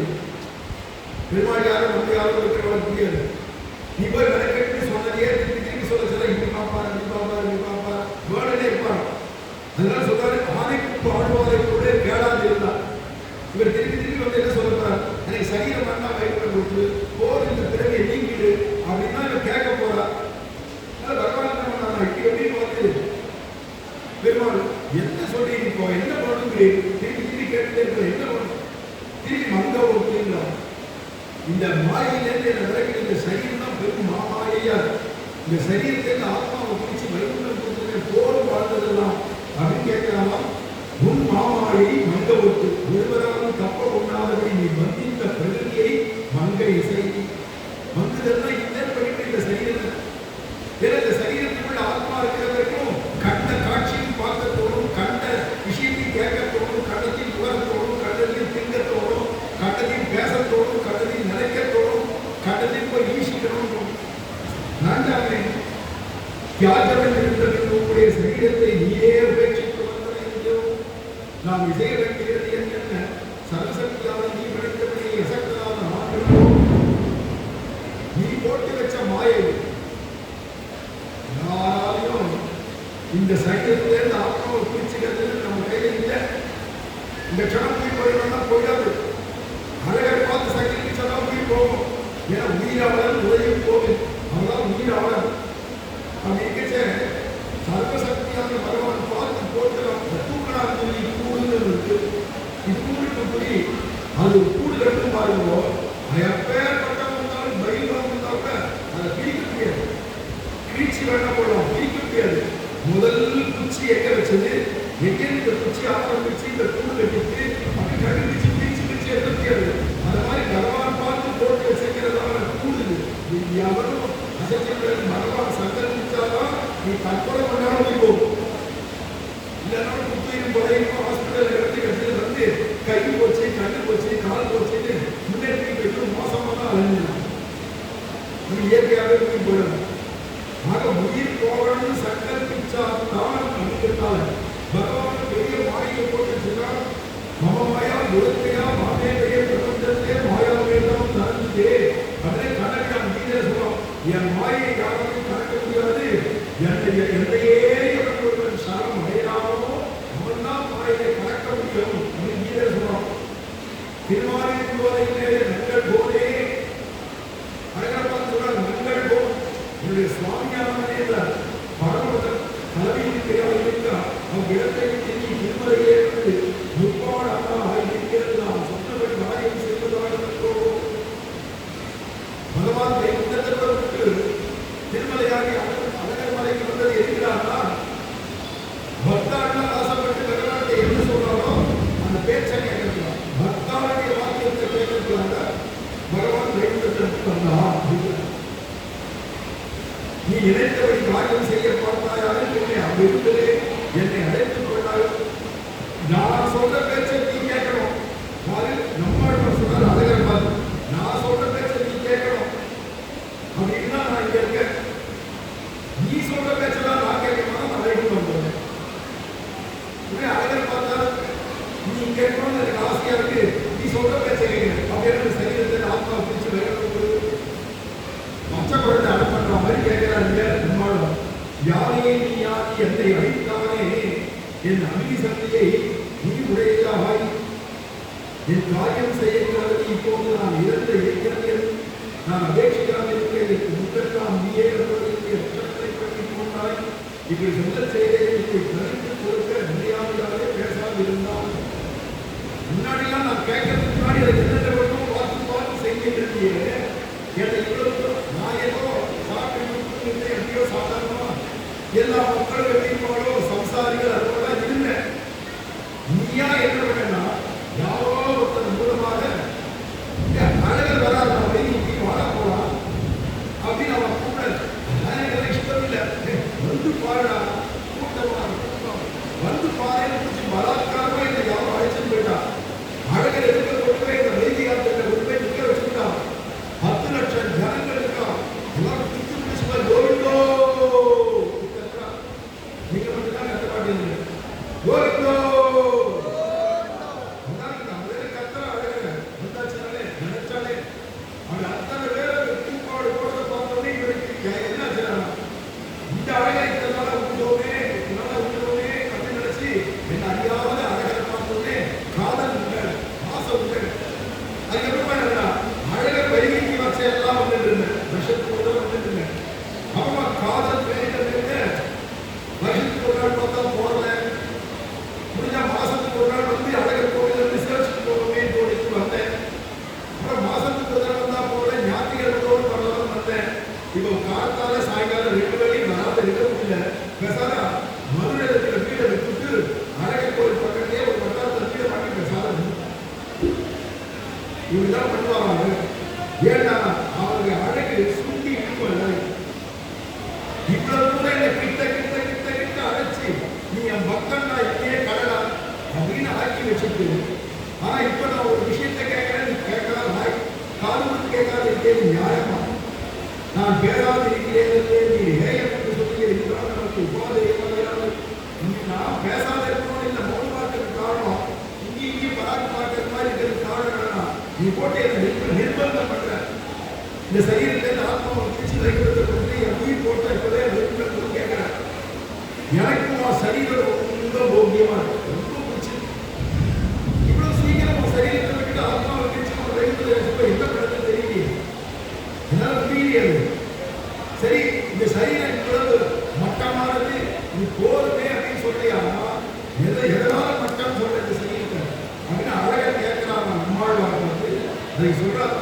புரிஞ்சுப்பா, படுத்துற பாடு உனக்கு என்ன புரியும்? நீ உள்ளே இருந்தாலும் எதோட ஒட்டாத இருக்க. ஆனா அந்த ஆத்மா உள்ள உட்கார்ந்து என்ன பண்றான்? படாத பாடு வருது. ஒரு சமயம் பார்த்தா பயம் வரும், திடீர்னு பார்த்தா ஆகாரம், திடீர்னு பார்த்தா ஐயோங்கிறோம், ஐயோ கஷ்டமாயிட்டேங்கிறோம், ஆகா லாபம் தேடுறோம், இவங்க என்ன பிடிச்சிருக்கிறோம், இவங்க என்ன பிடிக்கலைங்கிறோம், இது எனக்கு பிடிச்சிருக்கு, இது எனக்கு பிடிக்கல, இது எனக்கு உடம்பு ஒத்துக்கிறது, உடம்பு ஒத்துக்கல, இது தலைவலி, நாளைக்கு வயிற்று வலி, நாளைக்கு இடுப்பு வலி, எவ்வளவு சிந்தனை தெரியுமா, எவ்வளவு படாத பாடுபடுறது தெரியுமா? இத்தனைக்கு காரணம் மனசுதான். இந்த மனசு படுத்துற பாடு முதல் இல்லையோ. இதெல்லாம் ஆழ்வார் ஒவ்வொரு நினைச்சு பார்த்து பெருமாட்ட சொல்றார். பொங்கை இங்குணமும் பொறியைந்தும் கல்வே இந்திரியம் ஐம்பூதம் இங்கி புரியே பிரிவிதி மானாங்கார மனங்களே.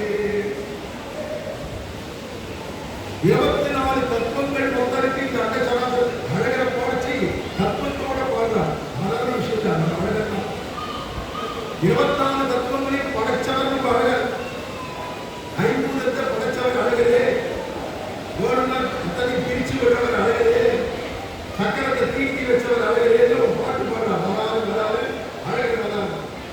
ஆழ்வார் பாடல் எல்லாம் இருக்கு. ஏன்னா எங்களுக்கு நான் ரிப்பேர் பண்ணலாம். வேணும்னா உலகத்தை படைப்பான். அத்தனை உலகத்தை ஆடுற ஆட்டெல்லாம் எல்லாரும் பண்ணிடுவான்.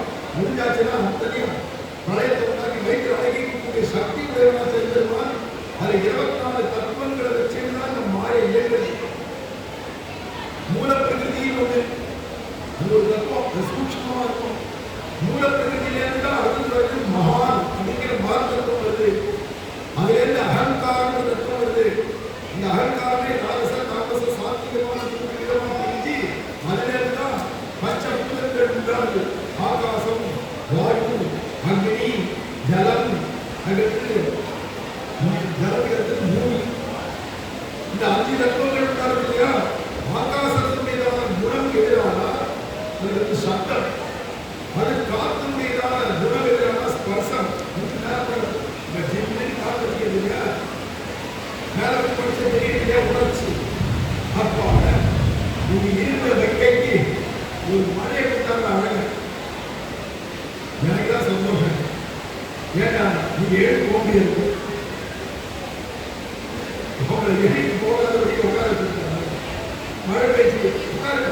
இதனால அழகா இருக்க வரது என்ன பயன்? அதனால நீங்க உட்கார வச்சிருக்காங்க.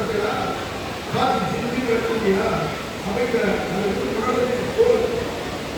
காற்று வந்து ஸ்பர்சாகி, அதாவது அக்னிக்கு எதிரான ரூபம், ஜலத்துக்கு எதிரான சுவை, பூமிக்கு எதிரான மனம், இந்த சப்த ஸ்பர்ச ரூப ரச கந்தம், ஆகாசம், வாயு, அக்னி, ஜலம், பூமி. ஆக பிண்டத்துல 10 தத்துவம் இருக்கு. நம்ம பிண்டத்துல உடம்புலையும் 10 தத்துவம் இருக்கு. கர்மேந்திரியம், ஞானேந்திரியம் இருக்கு. அந்த ஆகாசத்தேன்ற சப்தத்தை நம்ம கேட்கறதுக்கு காதுன்னு படிச்சிருக்கீங்க. அதுக்கு வாயு வந்து அந்த காற்று மேல படுறது இல்லையா? அதை உணர்றதுக்கு தோல் வச்சிருக்காங்க. உணர்ற தோல். அந்த ரூபம், இந்த அக்னின்னு சொல்றதே அதுதான் ரூபம். அதை பார்க்கறதுக்கு கண்ணுன்னு ஒரு படிச்சு வச்சிருக்காங்க. அதே மாதிரி ஜலத்துடைய சுவைய அனுபவிக்கு நாக்குன்னு ஒரு படிச்சு வச்சிருக்காங்க. அதே மாதிரி இந்த பூமியுடைய மனம், அந்த உணர்வுக்கு மூக்குன்னு வச்சிருக்காங்க. இதெல்லாம் ஆண்டனா. அதெல்லாம் கிரகிச்சு ஏற்பட வேண்டிய ஆண்டனா மாதிரி இதெல்லாம் வந்து ஞானேந்திரியம் இருக்கு. இதெல்லாம் படைச்சது யாரு? நம்ம அழகர். யாரு? நம்ம அழகர் தான் எப்படி படைச்சிருக்கா. அதுக்கு அர்த்தம் கர்மேந்திரியம், காரியங்கள் பண்றதுக்கு நான் படைச்சிருக்கா. கை, கால், முதல், அது ஆண் குடி போன்ற வாக்கு பேசவும் கர்மாக்கள் பண்ணுவதற்காக கையாள காரியம் பண்ணுறது, காலாத காரியம் பண்ணுறது, மலமூத்திரங்கள் விசர்ஜனம் பண்ணுறது, இந்த மாதிரி வாக்கு பேசுறது, இத்தனையும் பகவான் வச்சிருக்காரு. எங்காவது வச்சிருக்கார் அப்படின்னா இத்தனையும் அந்த சந்தஸ்பிரசத்தில் கிரகிக்கிறாங்க. அதே மாதிரி காரியங்கள்லாம் பண்ணிருக்காங்க. இது கர்மேந்திரியம், நீங்க ஞானேந்திரியம், கற்றுக்கு எல்லாத்துக்கும் மனசுலேயும் ஒரு மொத்தம் எண்ணி பார்த்தீங்கன்னா 24 தத்துவம். இந்த 24 தத்துவம் தான் மாமாயான சரீரத்தில் இந்த மாயை வச்சுதான் பகவான் 24 தத்துவங்கள் வச்சுதான் நம்ம எல்லாரையும் ஆட்சி கிடைச்சிருக்கிறாங்க. இந்த அத்தனை எனக்கு வேண்டாமே, சுந்தராக நீ மட்டும் போவே நீ நினைச்சிருக்கியாரா? எல்லாமே கிண்டல் பண்ணிக்கலாம். கேட்கிறவா எதை கேட்கணும்னா கண்ணனை போய் கேட்கறது அழகத்தை நீ வேணும்னு கேட்கணும், உன் திருவடி வேணும்னு கேட்கணும். என்னைக்கு எனக்கு உயிர் போடுறோம் அதுல ஏதாவது தொண்டு கைகேயம் அழகு பண்ணணும். இது ஆசைப்பட்டு கேட்கல, மற்றபடி எதை கேட்டாலும் எதாச்சும் பிரயோஜனம் இல்லை. ஒரு கோடி ரூபாய் வேணும்னா கோடி ரூபாய் கிடைச்சிடும், அழகு கொடுத்துருவார். ஆனா அந்த கோடி ரூபாயும் குப்பை கிடக்குன்னு சொல்லுவோம். செலவின் போயிட்டா அப்புறம் ஐயோ நான் ஒரு கோடியா கேட்கிறேன், 100 கோடிக்கு கேட்காத கேட்கிறேன், 100 கோடி கிடைச்சா அப்புறம் 1000 கோடி கேட்கலையே. இது ஏன் எங்க இருக்கு என்ன தலைவலிக்கு எதிர்த்து போய் அழகு தலைவலி வருவாங்க, இடுப்பு வலி இருக்கும், வலி வராது இருக்குது. இடுப்பு வலி செய்யாம கேட்டா அந்த கால் வலி வரும், திடீர் பக்கம் மூக்கு வலிக்கும், திடீர் கண்ணு வலிக்கும், திடீர் கண் வலி என்ன வலிக்கும். நம்ம உலகத்தில் படைத்து படைக்கப்பட்ட எல்லாருமே ஏதோ ஒரு கஷ்டத்தை அனுபவிக்கிறதுதான் வரும், துக்கம் தான் வரும். எப்படா நம்ம வாழ்க்கையில சம்சாரத்துல சுகம் அப்படின்னா அழகரை பார்க்கணும். நீங்கள் அழகரை பார்க்க செய்யலாம் சௌக்கியம், அதுல நமக்கு சௌக்கியம் கிடைக்கிறது. எல்லாத்துக்கும் ஒரே தீர்வு அழகலாம். வீட்டுக்காரருக்கு வீட்டுக்காரிக்கு சண்டை, கணவனுக்கு மனைவி சண்டை தான் நேர விட்டு கழுவிடும். சண்டையை வளர்க்கிற நேர விட்டு அழகு சுந்தரத்துல எல்லா அவஸ்தாவும் அவரை வீட்டுக்கு போற நிறைய இருக்கணும். எதுக்கு சண்டையை போட்டுக்கணும், அழகரை பார்த்துட்டு இல்லை போடுங்க அப்படின்னு போட்டு சண்டையாக போயிடும். இந்த இடத்துல கோவிந்தா மழையுடைய சந்ததி மிஞ்சிடும். கோவிந்தா அப்படி அழகரை கூட்டிட்டு வாழ்க்கையில ஏழு கஷ்டம், சௌக்கியத்தை தவிர வேற ஒன்றுமே வராது இல்லையா. அதனால சொல்றாரு இந்த ஒன்று கைங்கரியம் பண்றவங்களா இருக்கணும். இந்தியாவில் உயிர் போடுறது லட்சணம் வைபவம் வந்துடும். சுந்தரராஜா 2 நிறைய முறை கொடுத்து ஆகணும் அப்படின்னு நம்மாழ்வார் கேட்கிறா அப்படின்னு. நீங்க வந்து பெரியாழ்வார் எப்படி அனுபவிக்கிறார், ஒரு மாசம் கழித்து வெற்றிக்கிறாங்க. மழைக்கு சொல்லல, இன்னும் சொல்ல இந்த பெரியாழ்வார் அழகு சேவிச்சது துக்க சுழலில் சூழ்ந்து இழந்த வலையை அகப்பறித்து குட்டியில் குப்பத்தை கண்கொண்டே போக விடுதலுண்டே மக்கள் அறுவரை கண்ணிலை இழந்தவள் தந்தைக்கு சிக்கன வந்து நிரம்பின்றவாய் திருமாலின் சோலை இருந்தாய். திருமாலின் சோலை இருக்கிற ஏ சுந்தரராஜா என் அப்பனையே நாங்களா அப்பா பொருந்தவி இல்லை எங்க முன்னாடி வந்துடாதீங்க. அவங்க பொருந்தவி அழகு போயிடும். ஏன்னா அழகுதான் உங்க அப்பா இருக்கிற சுந்தரவதி தாயாதான் அம்மா. அம்மா அப்பா இல்லாதவங்க கவலையே பண்ணலாம், இருக்கிறவங்களும் கவலைப்படணும். அம்மா அப்பாவுக்கு பெற்றவார்களும் அவனுக்கு செய்ய முடியாது, பெற்றதாயும் ஆயுத செய்யும் பகவான். அதில் நமக்கு எல்லாம் அப்பாவா இருக்கனால எந்தாய் திருமாலியின் போதை அப்பனே வந்து கூப்பிட்டு இதெல்லாம் சொல்ற வாழ்க்கையில கஷ்டம் வராது இருக்காது. அதுக்குதான் உடம்பை கொடுத்தே நம்மளை படைச்சு வச்சிருக்காங்க. நம்ம பண்ண கர்மாவுக்கு ஏற்றான சுகமோ துக்கமோ வரும். துக்கம் குறைச்சலா, சுகம் குறைச்சலா, துக்கம் தான் அதிகமா. அது என்ன மலை போட்டு இந்த மாதிரி மாற்றி மாற்றி கஷ்டம் வந்ததே. கஷ்டமும் வரும், துக்கமும் வரும், ஆபத்து வரும், விபத்து வரும், மனஸ்தாபம் வரும். ஏதோ ஒன்று சுத்தி சுத்தி மலை போட்டு மாதிரி இருக்கும். துக்க சூழலையில் சூழ்ந்து இழந்த வலையை எதிரான சரீரத்தை சொல்றார். அனைத்து சுகம் லோகம் இந்த சரீரம். இந்த சரீரத்தில் நான்கு தசைகள் எலும்பு எல்லாம் போட்டு மாதிரி இந்த சரீரத்தை வருவார். இதனால பல்வேறு துக்கங்கள் எல்லாம் வருது. ஏன்னா நம்ம படித்த கர்மாக்கள் சரி, இந்த கர்மாக்கள் விடுதலையா கர்மாவிலே விடுதலை ஆனால்தான் துக்கம் வருது. அந்த வழிக்காக ஆண்டாள் சொன்னா வாயினால் பாடி மனத்தினால் சிந்திக்க போய வழியில் கொண்டிருக்கலாம் என்றும் தீயின் பூசாத சகல பாவங்களும் புண்ணியங்களும் நாமத்தினாலே கடந்துவிடும். கீழாகப்பட்ட தூசு மாதிரி வருகிறார் அப்படின்னு பகவானுடைய நாமத்தை சொல்லிட்டு பகவானுக்கு புரிந்த கைத்தறிகள் பண்ணுவோம். இதெல்லாம் எந்த பதவியும் இல்லாத நீ செய்தே இருந்தாலும் தானால பகவான் வேண்டாத விலைக்கு வேண்டி கொடுத்துருவோம். அதில் புக்கியில் புத்தகத்தை கண்டு கொண்டே நீ போக வந்திருந்தே. நீ எந்தெந்த திவ்யதேசத்தில் இருக்கியோ ஒவ்வொரு திவ்யதேசமா போய் போய் போய் போய் நான் சேர்த்தேன். சொன்னா திருப்பதி திருக்கேணி போய் சேவிச்சேன், திருநின்றவூர் போய் சேவிச்சேன், திருவள்ளூர் போய் சேவிச்சேன், மகாபலிபுரம் திருக்கடற்கரை போய் சேவிச்சேன், காஞ்சிபுரம் சேவிச்சேன், திருக்கோவிலூர் சேவிச்சேன். இந்த மாதிரி எந்தெந்த ஊர்லாம் திவ்யதேசங்களுக்கு போக பெருமாள் இருக்காரோ முக்கியில் மூக்கு உன்னை கண்டு கொண்டேன். ஊர்லா பெருமாள் கோவில் எங்கே தேடி ஏதோ ஒரு காரியமா ஒரு ஊருக்கு போனாங்க, காரியத்துக்கு மத்தியே அங்க என்ன பெருமாள் கோவிலுக்கோ போய் சேவிச்சுக்கணும். அப்படியே நான் போய் கண்டுகொண்டேன். இத்தனை கோவில்களில் சேவிச்சுட்டு வந்து கடைசியில் நான் அழகரை போய் சேவிச்சேன். உட்கார்ந்து அழகரை பார்த்தாலே போக வேண்டிய எல்லா பெருமாள் இருக்கட்டும், இந்த பெருமாள் மாதிரி வராது. உன்னை கண்டு கொண்டே இனி போக விடுவதே. இந்த அழகரை போக இவரையும் பார்த்துட்டு, இவர் அழகையும் பார்த்துட்டு, இவர் பண்ற கருவையும் பார்த்துட்டு, இவர் நம்மகிட்ட ஒரு அம்மாவை போல காட்டுற வாத்சல்யோட பேரத்தெல்லாம் பார்த்துட்டு அப்புறம் கூட்டு போறது மனசு வருவானா? சரி, நீங்க சொன்னீங்க கஷ்டத்தெல்லாம் போக்கிடுவாரான்னு சொன்னீங்க, துக்கத்தெல்லாம் போக்கிடுவான்னு சொன்னீங்க. யாருக்காவது துக்கத்தை போக்கினாரா இந்த அழகர்? அதுக்கு ஏதாவது ஒரு கதை சொல்ல முடியுமா? சொல்ற பெரியார் சொல்ற அது பாகவதற்கே தமிழ பாடிக்கிறது இல்லையா? பெரியார் சொல்ற தேவகிய போல உலகத்துல கஷ்டப்பட்டவன் துக்கப்பட்டவன் யாருமே முடியாது. கிருஷ்ணனுடைய அம்மா ஒருத்தி மகனாய் பிறந்து அந்த ஒருத்தி வேதமே சொல்றது தேவகி புத்திராய கிருஷ்ணாய. கிருஷ்ணனை சொல்ல தேவகி புத்திரன்னு சொல்றது வேதத்திலே சொல்லப்பட்ட ஒரு அம்மா தேவகி. ஆனா அவன் கிருஷ்ணனையே பெற்றவள். அவன் பட்டதான துக்கம் உலகத்தை யாருக்கு 6 வயசுக்கே கல்யாணம். இந்த காலத்து முறைப்படி 6 வயசுக்கு கல்யாணம்.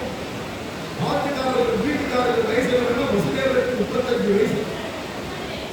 35 வயசு பையனுக்கும் 6 வயசு பெண்குட்டிக்கு கல்யாணம். ஏற்கனவே 7 பேரை கல்யாணம் பண்ணியிருக்காரு. 8வது கல்யாணம். 8வது கல்யாணம் ராஜா பார்க்கதான் அந்த காலத்தில் எத்தனை பேரோட கல்யாணம் பண்ணிக்கலாம் இருந்தது. தேவகி வசுதேவருக்கு கல்யாணம் ஆகி ஊர்தல் போச்சலே கம்சனே அவன் மாமன்கார் அண்ணன்கார் கம்சனே தேவத்தான் ஒரு அசரீர வாக்கு கேட்டது. அஸ்யாஸ்தவம் அஷ்டமம் கர்ப்பம் முக்தாயாம் முசேர்ந்தா. நீ எந்த ஒரு தேவகியை தன்னுடைய தங்கை நினைச்சு தேர்தல் வச்சு ஓட்டி வேண்டிய ஆசையா கல்யாணி அவனுக்கு பிறக்கிற 8வது கர்ப்பம் உனக்கு ஏமாத்து அப்படின்னு சொல்லிட்டு அதிலிருந்து தேவகியை ஜெயில போட்டான். தேவகி வசுதேவர் 2 பேரையும் ஜெயில போட்டதிலேருந்து ஆரம்பிச்சு அவனுக்கு குழந்தை பிறக்காம இல்ல 6 குழந்தைகள் பிறக்கிறது. கம்சன் 6 குழந்தைய இருக்கிற பாறையில ஓமுக்கி அடிச்சு சதுர தேங்காய் உடைக்கிறது மாதிரி மண்டையை உடைச்சான். மக்கள் அறுவடை கல்லிடை மோத பெட்டம்மா நினைச்சு பார்க்கணும். ஒரு குழந்தைய பெற்ற 10 பேர் அந்த குழந்தைய அம்மா எடுக்கே கல்ல போட்டு மோதி மோதி மதம் பண்ணா அந்த பெட்ட வயிறு எப்படி இருக்கும்? 7வது கர்ப்பம் தெரிச்சா ஆதிசேஷன் நம்பி மூத்தவரான் அந்த விஷ்ணு துர்க்கையாக மீனாட்சி என்ன இந்த கர்ப்பத்தை கலைச்சி கொடுத்த யசோத வயிற்றில் வச்சுட்டு கண்ணன் வந்து 8வதாக கர்ப்பத்தை பிரவேசிச்சான். அப்போ 8வது கர்ப்பம் தரிச்ச உடனே ஆவணி மாசம் ரோகிணி நட்சத்திரத்துல அஷ்டமியில ராத்திரி 12 மணிக்கு இந்த மாதிரி கொற்ற மழையில கண்ணன் ஜெயித்த தோன்றினான். இது வைகுண்டத்தேவோ பார்க்கடலேவோ பகவான் உண்டான்னு சொல்லல பெரியாளா. நம்ம அழகர் தான் தேவகியுடைய துக்கத்தை போக்குறதுக்கு அது கண்ணகிராமாக அவதாரம் பண்ணான் அப்படின்னு நம்ம அழகர் தான் கிருஷ்ணாவதாரம் பண்ணினான். மக்கள் அறுவடை கல்லிடை மோத இழந்தவள் தன் வயிற்றில் சிக்கனவர்கள் இறந்திருந்தார். திருமாலின் சோலை என்றார். நம்ம அழகர் தான் கிருஷ்ணன் இதுதான் கிருஷ்ணாவதாரம் பண்ணினார். அன்னைக்கு தேவகியுடைய கஷ்டத்தை போக்கின துக்கத்தை போக்கின அழக பெறுவார். நம்ம எல்லாருடைய வாழ்க்கையில யார் யாருக்கு எது துக்கம் கிடைக்கிறோமோ அத்தனை துக்கத்தையும் போக்குவோம். முக்கியமா சரணாகதி பண்ணவர்களுக்கு எதிராக துக்கம் தான். கைக்கேரியத்தில் ஏதாவது கஷ்டப்பட்டா அதெல்லாம் பெரிய கஷ்டம். இந்த கைக்கேரியமாக ஏதாவது கையிலுக்கு இளைஞர் வராதபடி அந்த துக்கம் வராதபடி அழகர் பார்த்துக்கலாம் அப்படின்னு அழகர் 6 ஆழ்வார்கள் பார்த்த பெருமாள் அழகர். அதுல 5 ஆழ்வார்களுடைய பாசனத்துல நம்ம ஒவ்வொரு பாசனம் அனுபவிச்சோம். பிற்பாடு எப்போ அவகாசம் கிடைக்கிறதோ மேல அழகருடைய விவரத்தை பார்க்கலாம். இதோட கூட்டு பண்ணிக்கிறோம். ஆழ்வார் எம்பெருமானா ஜீய திருவடிகளேசனம் சுவாமி நம்மாழ்வார் திருவடிகளேசனம் ஸ்வஸ்தி பிரஜாபதி பரிபாலயந்தம் நாராயண கேட் ஈசாரா ஓ பிராமணே சோமஸ்து श्रीमते रघुरामानंद महेंद्राय महात्मने श्रीरंगवासिने भूजा नित्यश्री नित्यमंगल மணியார் கழ்வாழ அனங்கனை கழ்வாழ சதகோபன் கண்டவெளியூர் வாழ கனசிந்த மன்னரும் வாழ மனவாழ மாமுனியே இன்னும் ஒரு நூற்றாண்டு அஸ்மத் ஆச்சாரிய திருவிலே சரணம். எல்லாரும் அசுரத்தை திருப்பி சொல்லுவோம். ஸ்ரீமதே ராமானுஜாய நமஹ. ஸ்ரீமதே ராமானுஜாய நமஹ. எனக்கு காது சரியா கேட்காது, கொஞ்சம் எல்லாரும் கத்தி சொல்லுவோம். ஸ்ரீமதே ராமானுஜாய நமஹ. சரியா பண்ணல. ஸ்ரீமதே ராமானுஜாய நமஹ. ஸ்ரீமதே ராமானுஜாய நமஹ. ஸ்ரீமதே ராமானுஜாய நமஹ.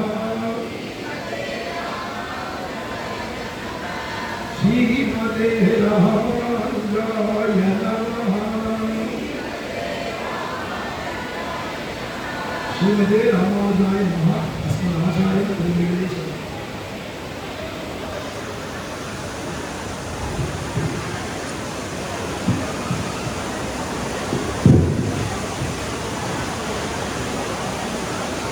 யோகத்தை மற்றவர்களால்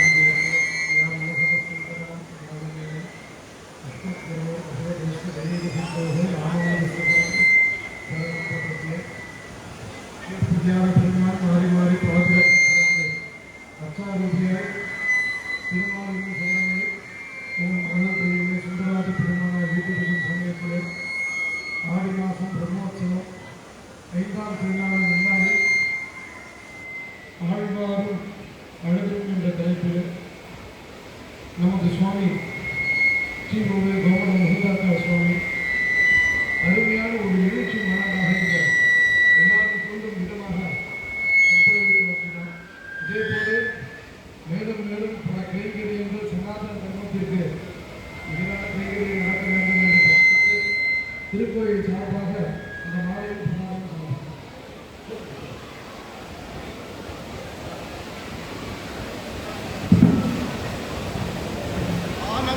ब्रह्मे दिव्यजानात् आनन्दाध्येव खल्विमानि भूतानि जायन्ते आनन्देन जातानि जीवन्ति आनन्दं प्रयन्त्यभिसंविशन्तीति सैषा वार्गवीवारुणी विद्या परमे व्योमन् प्रतिष्ठिता य एवं वेद प्रतिष्ठति अन्नवानन्नादो भवति महान् भवति प्रजया पशुभिः ब्रह्मवर्चसे